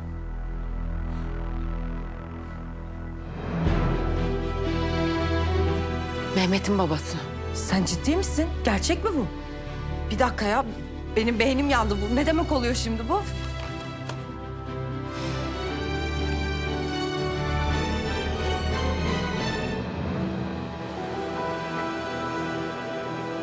Hallaç enel hak dedi. Evet. Yani ben hak. Eğer ben kulum, o haktır deseydi ikilik yapmış olurdu. Evet. O vardır, ondan başka da hiçbir şey yoktur demek istedi. İşte bu insanın kendini onda yok etmesidir. Üstadım belki de insanın onda kendini var etmesidir. Biliyordum ya. Ben biliyordum. Bak konu ne ben ne de Mehmet. Dünya sanki Ayla Nur Hanım'ın etrafında dönüyor. Kimsenin bir nebzecik olsun mutlu olmaya hakkı yok. Varsa yoksa o geçmişin intikamı. Bir dakika ya, bir dakika. Şimdi ciddi annemle bu Mehmet'in babası eskiden sevgililermiş. Sonra adam onu terk mi etmiş? Günaydın. Sonra sen koca İstanbul'da gittin bula bula annemin eski sevgilisinin oğluna aşık olup onu bu eve mi getirdin? Ne gülüyorsun? Nesi komik bunun şimdi? Ya Aslı kusura bakma ama gerçekten komik ya. Ya düşünsene annemin bunu öğrendiğindeki halini.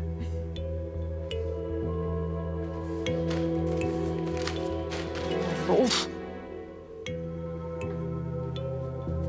Bu nasıl bir bencillik ya? Bu resmen sadistçe bir duygu. Kadın kendinden başka hiçbir şey düşünmüyor. Yok Sorbon'a gitmem gerekiyormuş. Yok yaşım küçükmüş. Yok evlilik yaşında değilmişim. Yok ailesi. Hiçbir şey değil. Bu ne biliyor musun? Bu sadece bu mektup. Başka hiçbir şey değil. Ay, madem ailesi bu kadar problemliyse annem niye o zamanlar o adamla takılmış ben anlamadım. Aşık olmuştur diyeceğim de. Ya annem mi aşk sence olabilir mi öyle bir şey Aslı?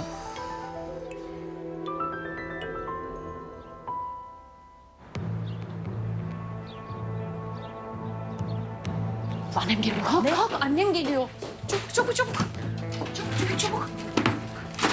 Anneme sakın bahsetme bunu Aslı, tamam mı? Ya neyini bahsedeceğim ben anneme bunun? Sanki anlamadım ben onu. Hadi çabuk.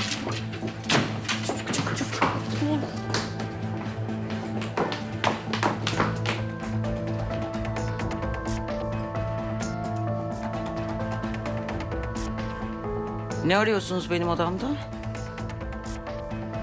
Şarjımı arıyorum. Bulamadım. Almışsın. Buldum ama. Hücreme geri dönüyorum. Merak etme. Beste. Maşallah sana da kızım. Sen de buradan çıkmaz oldun. Bak ben sana söyleyeyim o klinik batar. Sonra bana gelme öyle para diye. Merak etme anneciğim. Elemanlarım işlerinin başında. Aynı şey mi hayatım? Sen duracaksın işinin başında. Ne işin var iş saati burada? Kardeşimin bana ihtiyacı olduğunu düşündüm anne. Ya seni rahatsız ediyorsam gelmem bir daha. Ay Beste.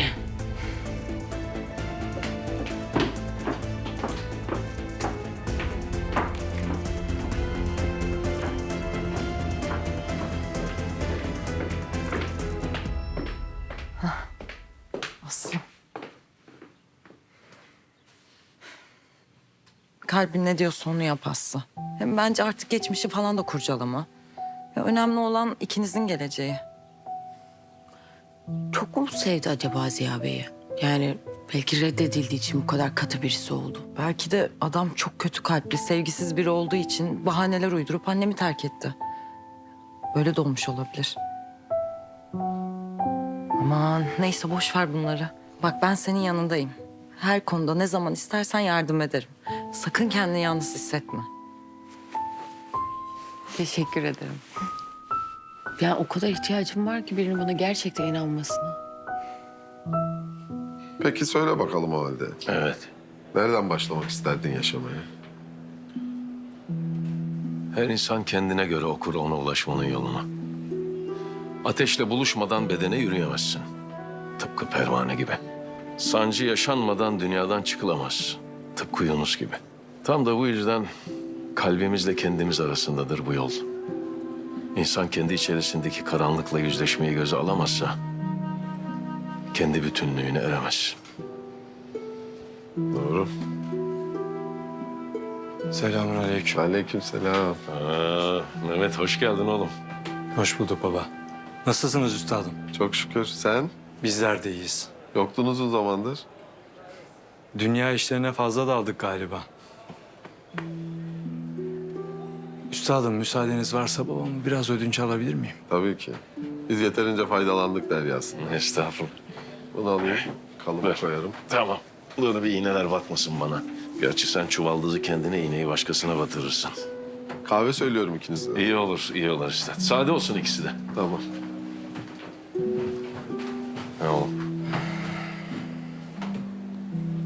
Konuşmak istedim baba.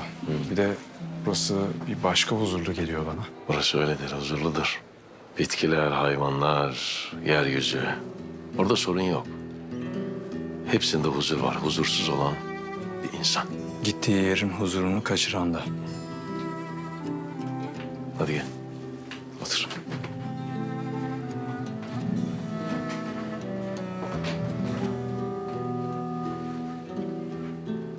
Baba oğul olarak konuşmak istedim.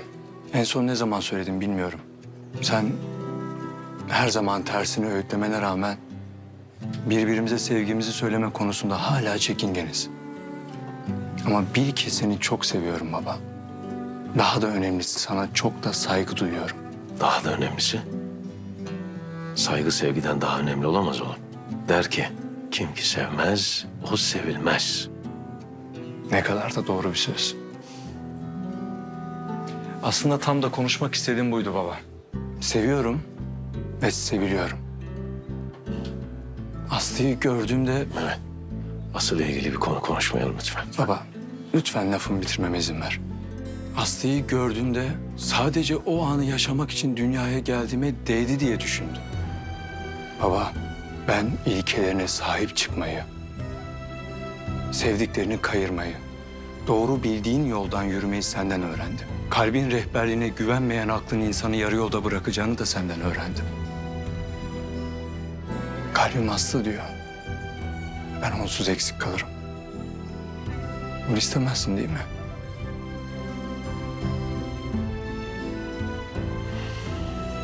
Bu gece cevabını bekliyorum baba. Bunu ertelemenin anlamı yok. Sana güveniyorum. Beni kalbinle dinlemiş olmanı umarım. Aklınla değil.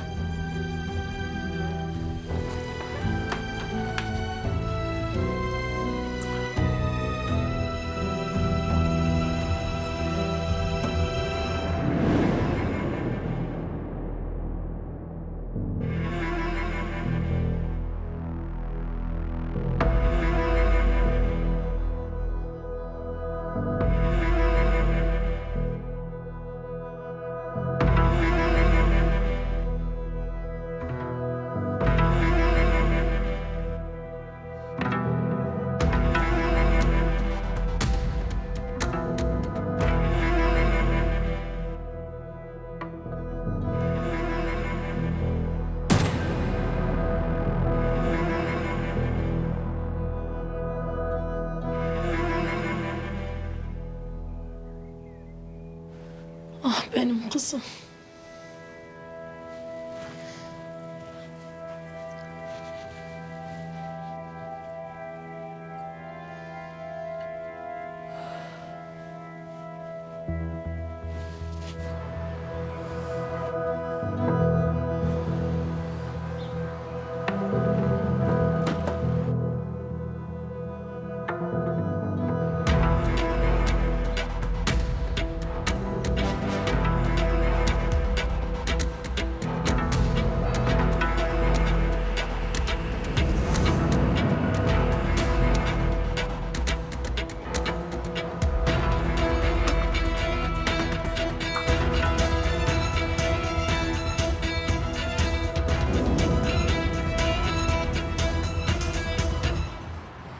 Abla, ben bugüne kadar bir gelirsin, bir gönlümüzü alırsın diye bekledim. Ama görüyorum ki senin nazarında hiç kıymetimiz yokmuş. Sen hepten umursamazmışsın bizi. Kızıma kızım demelerin falan hep yalanmış. Benim kızım günlerdir bir şey yemiyor. O kendine bir şey yapacak diye korkumdan ben uyku uyumuyorum. Bu bize reva mıydı abla?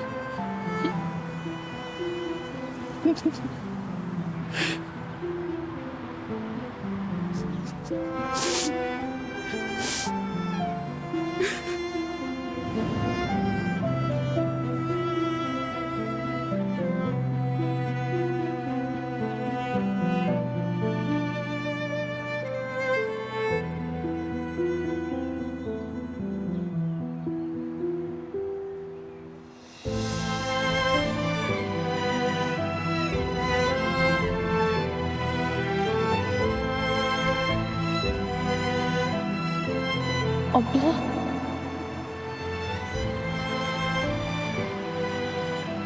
Abla ben çok mu ağır konuştum sana? Kusuruma bakma ne olur. Ben seni bilmez miyim? Sen elinden gelse yapar mıydın hiç böyle bir şey? Ağlama kurban olayım abla.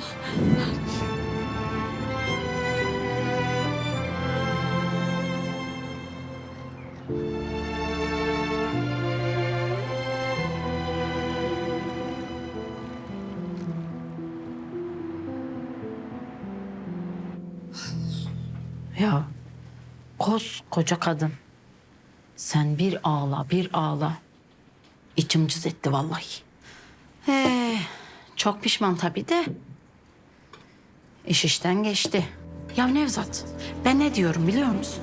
Biz bunlara Senin bu salak şoförün yüzünden çok miktarda para ve bir o kadar da pazar kaybettim. Şimdi bu zararımı nasıl karşılayacaksın benim? Yani siz nasıl isterseniz. Gerekirse bir ömür köpek gibi çalışır öderiz. Biliyorsunuz bütün filolar emrinizde.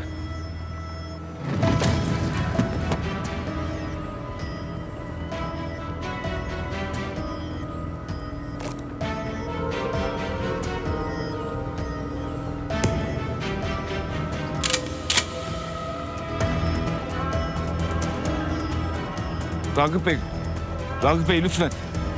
Ragıp Bey. Bakın konuşarak çözebiliriz. Ragıp Bey. Benim bir kızım var.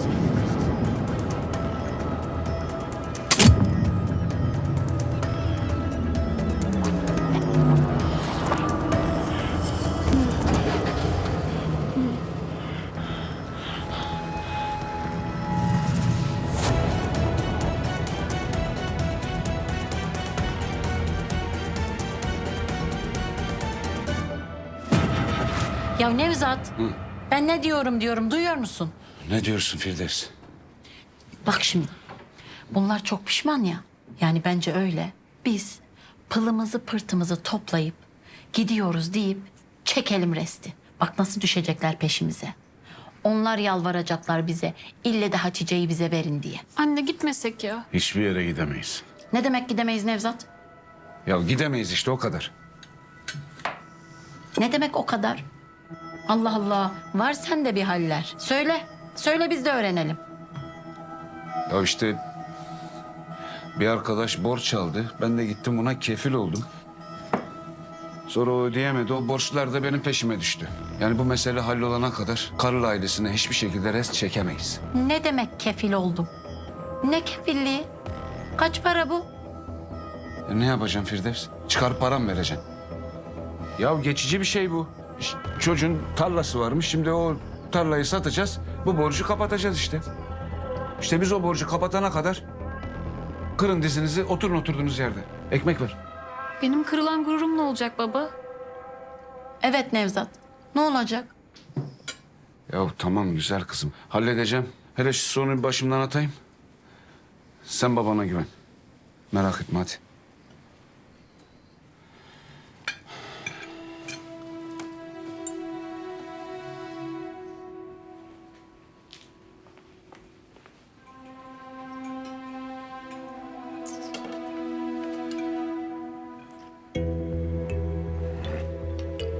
Hayırlı akşamlar, afiyet olsun. Hayırlı akşamlar Nevzat. Buyurun geçin sofraya siz de. Yok, biz yeni sofradan kalktık, sağ olun. Size afiyet olsun. Bey buyurun. Beraber oturalım işte.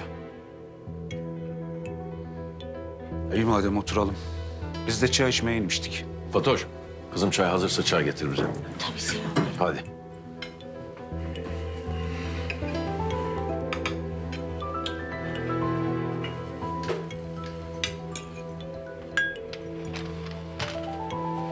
Geldi seninkiler. He gördüm. Oturdular köz köz. Çay içeceklermiş. 5 karış surat geçtiler demin önümden Firdevsgiller. De ben anlamadım bu küslük nasıl böyle birden bitti kız? Ben sana dedim abla. Öyle kolay mı yağlı kapıya bırakmak? Doğru. Ya bu deveyi güdeceksin ya bu diğerden gideceksin. Hadi şunları doldur da ben götüreyim göreyim şunların bir suratını. Bir şey konuşurlarsa bana da anlat ha. Tam önce bir gideyim de.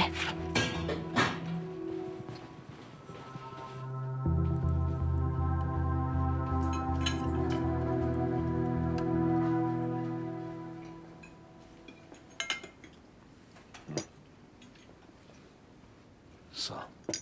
Zöhre bana da bırak bir çay. Tamam beyim. Baba. Şirkette göremedim seni bugün. Finans müdürü de aramış, ulaşamamış. Başka bir toplantıdaydım. Oradan Yusuf'a geçtim.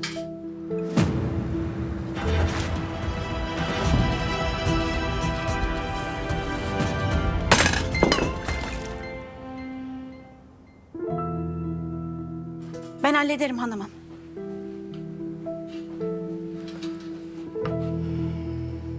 Teşekkür ederim, zahmet oldu.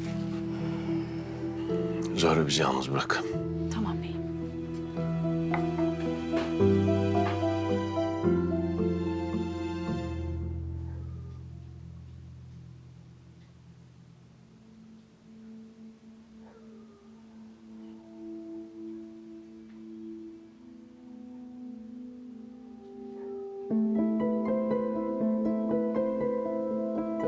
Evet Aslı söyle ne söyleyeceksen.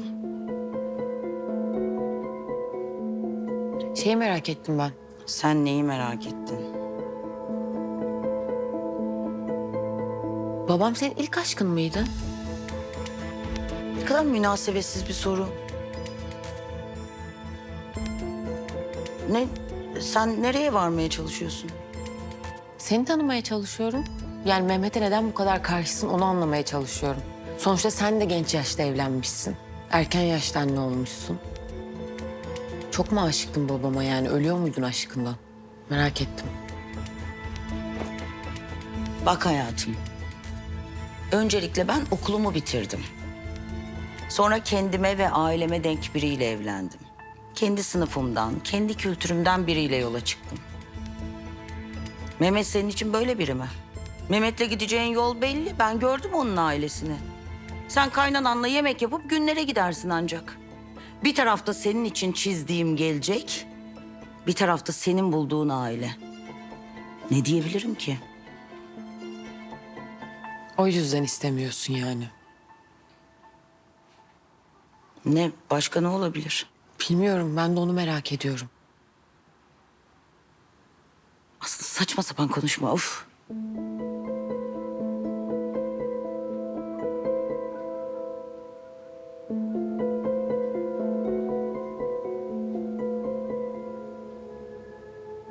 Ne?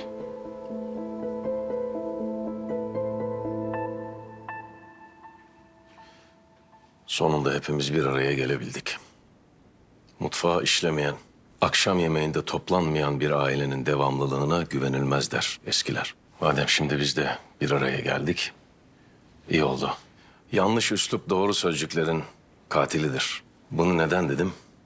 Çünkü hassas bir meseleyi konuşacağız. O yüzden sözcüklerimi doğru seçmek istedim.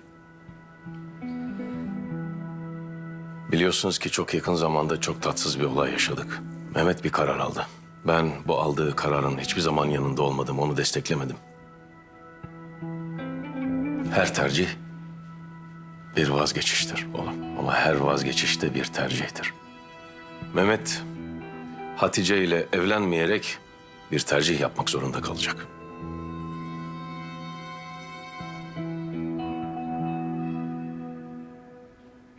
Tabii sen bir karar almış olabilirsin ama almış olduğum bu karar benim bir karar almama engel değil. Hatice ile evlenmeyebilirsin. Ama şunu bil ki hiçbir şekilde o kızı istemeye gitmeyeceğim.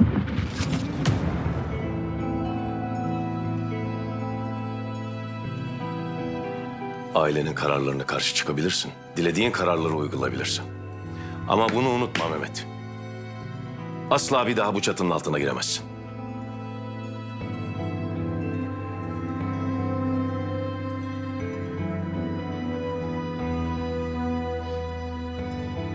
Son sözün bu mu baba?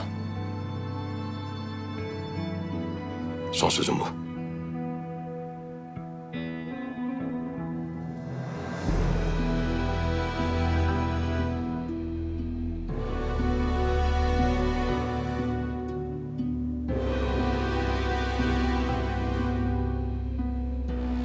Peki.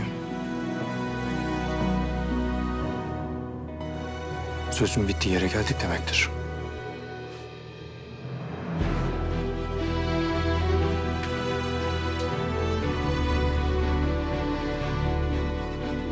Abini yalnız bırakma. Eve getir onu. Konuşacaklarım var.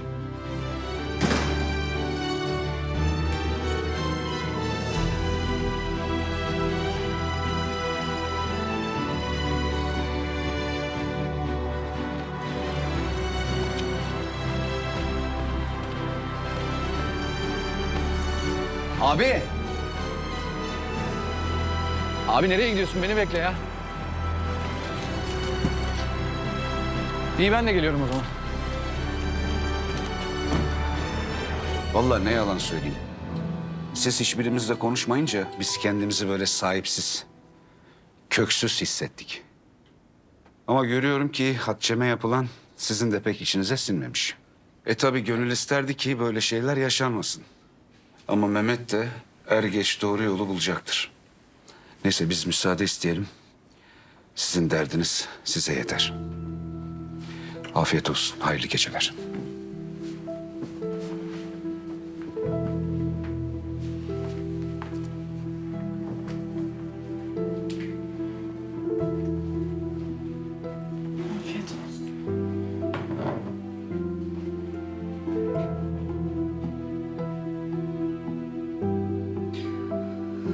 Olmadı böyle Ziya.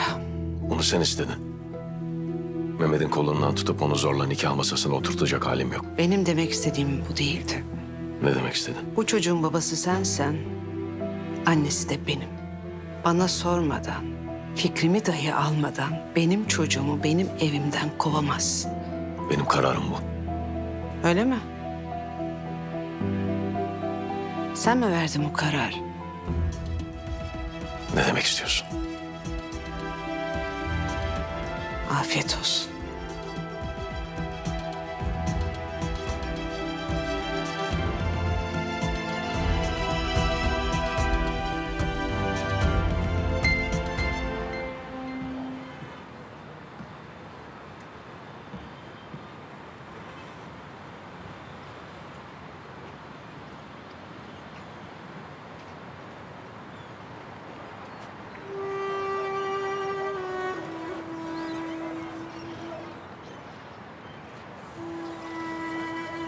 Sana akıl verecek halim yok. Ama bana sorarsan yanlış yaptın. Neden? Zamanı yaymalıydın. Yani madem bu kızı bu kadar çok seviyorsun, bizimkilerin inadını kıracaktın. Onlar da zamanla senin sevginin bitmediğini görünce durumu kabul etmek zorunda kalacaklar. Sence kırılır mıydı inatları? Hiç tanımıyorlar ki kızı abi. Onların yerine koy bir kendini. Bir akşam eve geliyorsun. Yok ben nişana attım. Başka bir kız buldum. Onunla evleneceğim diyorsun. Ya kimdir, nedir, necidir? Kimsenin en ufak bir fikri yok. Kızı tanısalardı bari. İnsan tanımadığından, bilmediğinden korkar her zaman. Tanıyınca zamanla sevme şansı olur. Bana güvenmelilerdi. Benim yanlış karar vermeyeceğimi bilmeleri gerekti. Abi Hatice ile durumlar böyle olmasaydı zaten bu kadar büyük bir tepki almazdın. Ama 2 güne nişanı olan adam yok ben yan çizdim, oynamıyorum, küstüm, başka birini buldum deyince... kusura bakma da yani ben sana güvenmemelerinde çok da büyük bir hata görmüyorum. Bekleyecektin, sabredecektin. Bu kadar basit. Selçuk, benim bekleyecek tek bir günüm bile yok. Anlıyor musun? Ben Aslı'yı şu an yanımda istiyorum diyorum.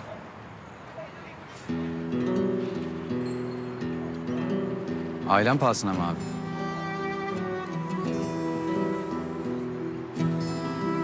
Bu olayı tercih noktasına getiren ben değilim.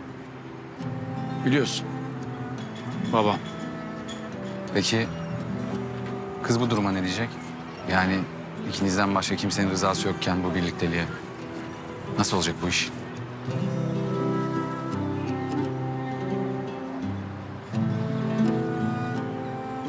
Abi.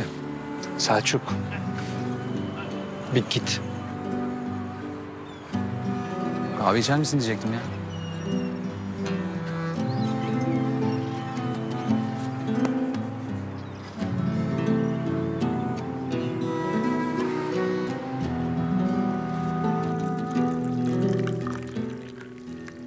Bence bitti bu iş, bitti. Azıcık yüzün gülsün ama güzel kızım. Bak, Mehmet asla ailesinden vazgeçmez. Kalkıp gitti ama anne. Ya o bir gaza geldi çıktı gitti. Erkekliğine laf söylenmesin diye. Annen doğru söylüyor. Gör bak Mehmet tıpış tıpış eve geri dönecek. Kızım bir gün olsun aç kalmamış, açıkta kalmamış. O ne yapacak dışarılarda? Al haydi al.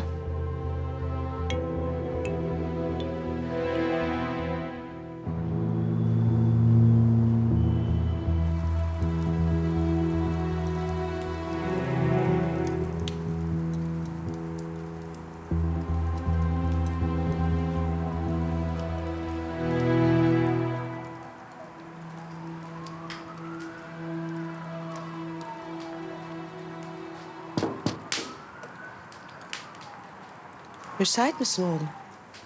Buyur anne.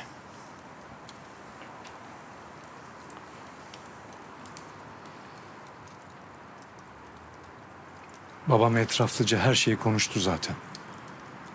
Senin buna ekleyeceğin bir şey var mı? Sana bir şey sormak istiyorum. Dinliyorum. Sen gerçekten bu kızla evlenip aileni terk etmeyi göze alıyor musun? Benim için kolay mı sanıyorsun anne? Beni buna mecbur bırakan sizsiniz. Babam bu kadar kararlı konuşmuşken gidip kızı isteyemeyiz. Ama sen onu elinden tutup buraya getirirsen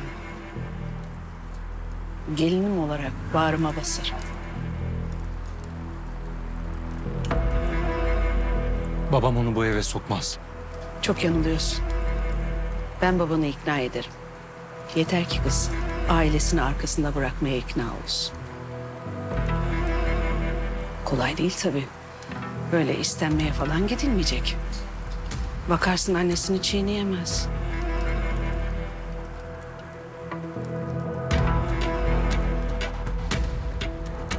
Sen neden fikrini değiştirdin?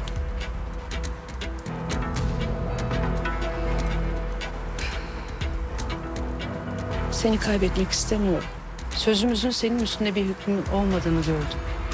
Hem zaten o kadına gitseydik aşağılanma dışında bir şey görmeyecektik. Eğer kızın gönlü sendeyse gelsin, elimi öpsün. Onu gelinim olarak kabul edeyim.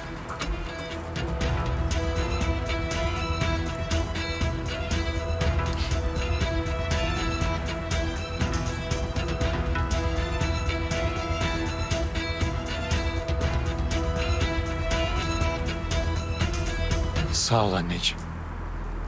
İyi ki yanımdasın.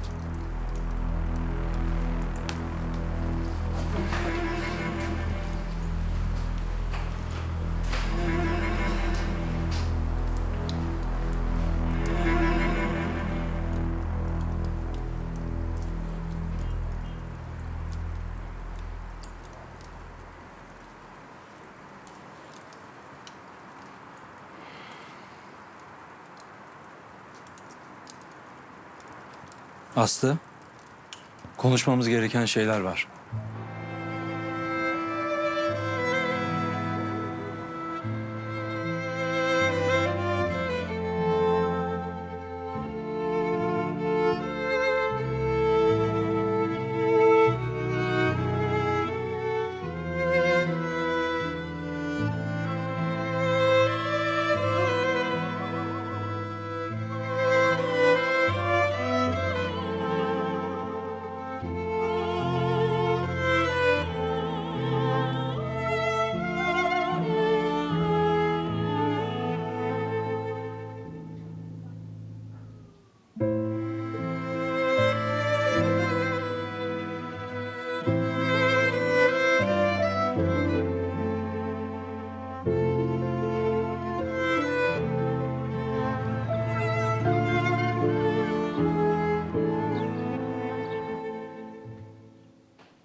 Günaydın Hanım Hanım.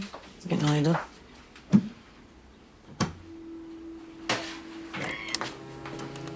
Aslı kalkmadı mı daha? Aslı yok, Aslı daha odasından çıkmadı. Uyuyor.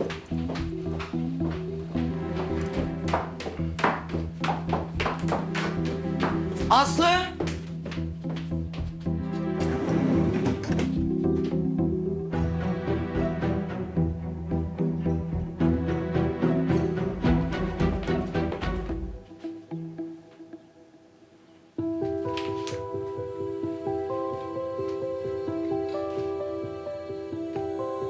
Anne, her şeyin başka türlü olmasını ne çok isterdim. Senin kendi isteklerini gerçekleştirmemiz dışında da bizi fark etmeni ne çok isterdim. Aslı ne yaptın sen?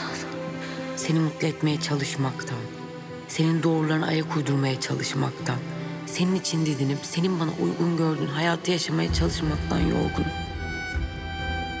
Ben daha 18 yaşındayım anne ve şimdiden yorgunum. Sence bu normal mi? Ama artık biliyorum ki seni mutlu etmek zaten imkansız. Sen mutlu olamazsın anne. Biz ne kadar uğraşırsak uğraşalım olmayacaksın da. Bir yerlerde o duyguyu kaybetmişsin. Ama bu benim hayatım. Artık hayatımı senin için yaşamayacağım. Sevdiğim adamla kendi hayalimi kovalamaya gidiyorum.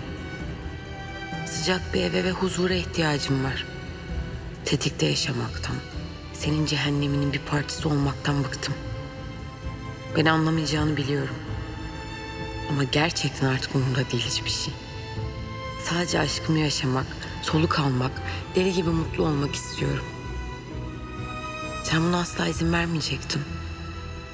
Senin için üzgünüm. Belki bir gün dünyaya farklı bakmaya başarabilirsin. Ama artık ben yokum.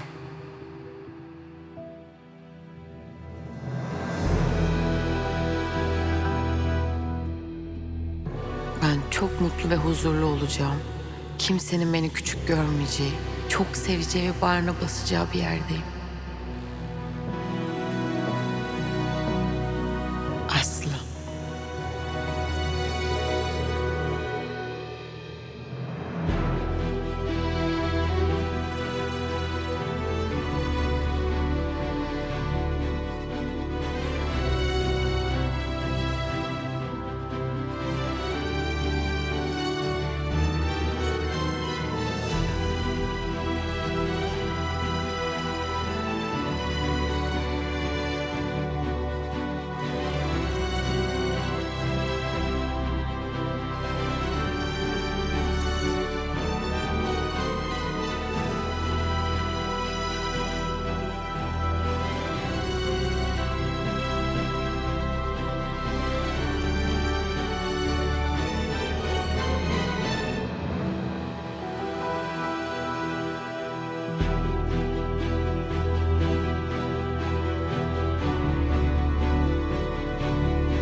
hoş geldin kızım. Çok pardon.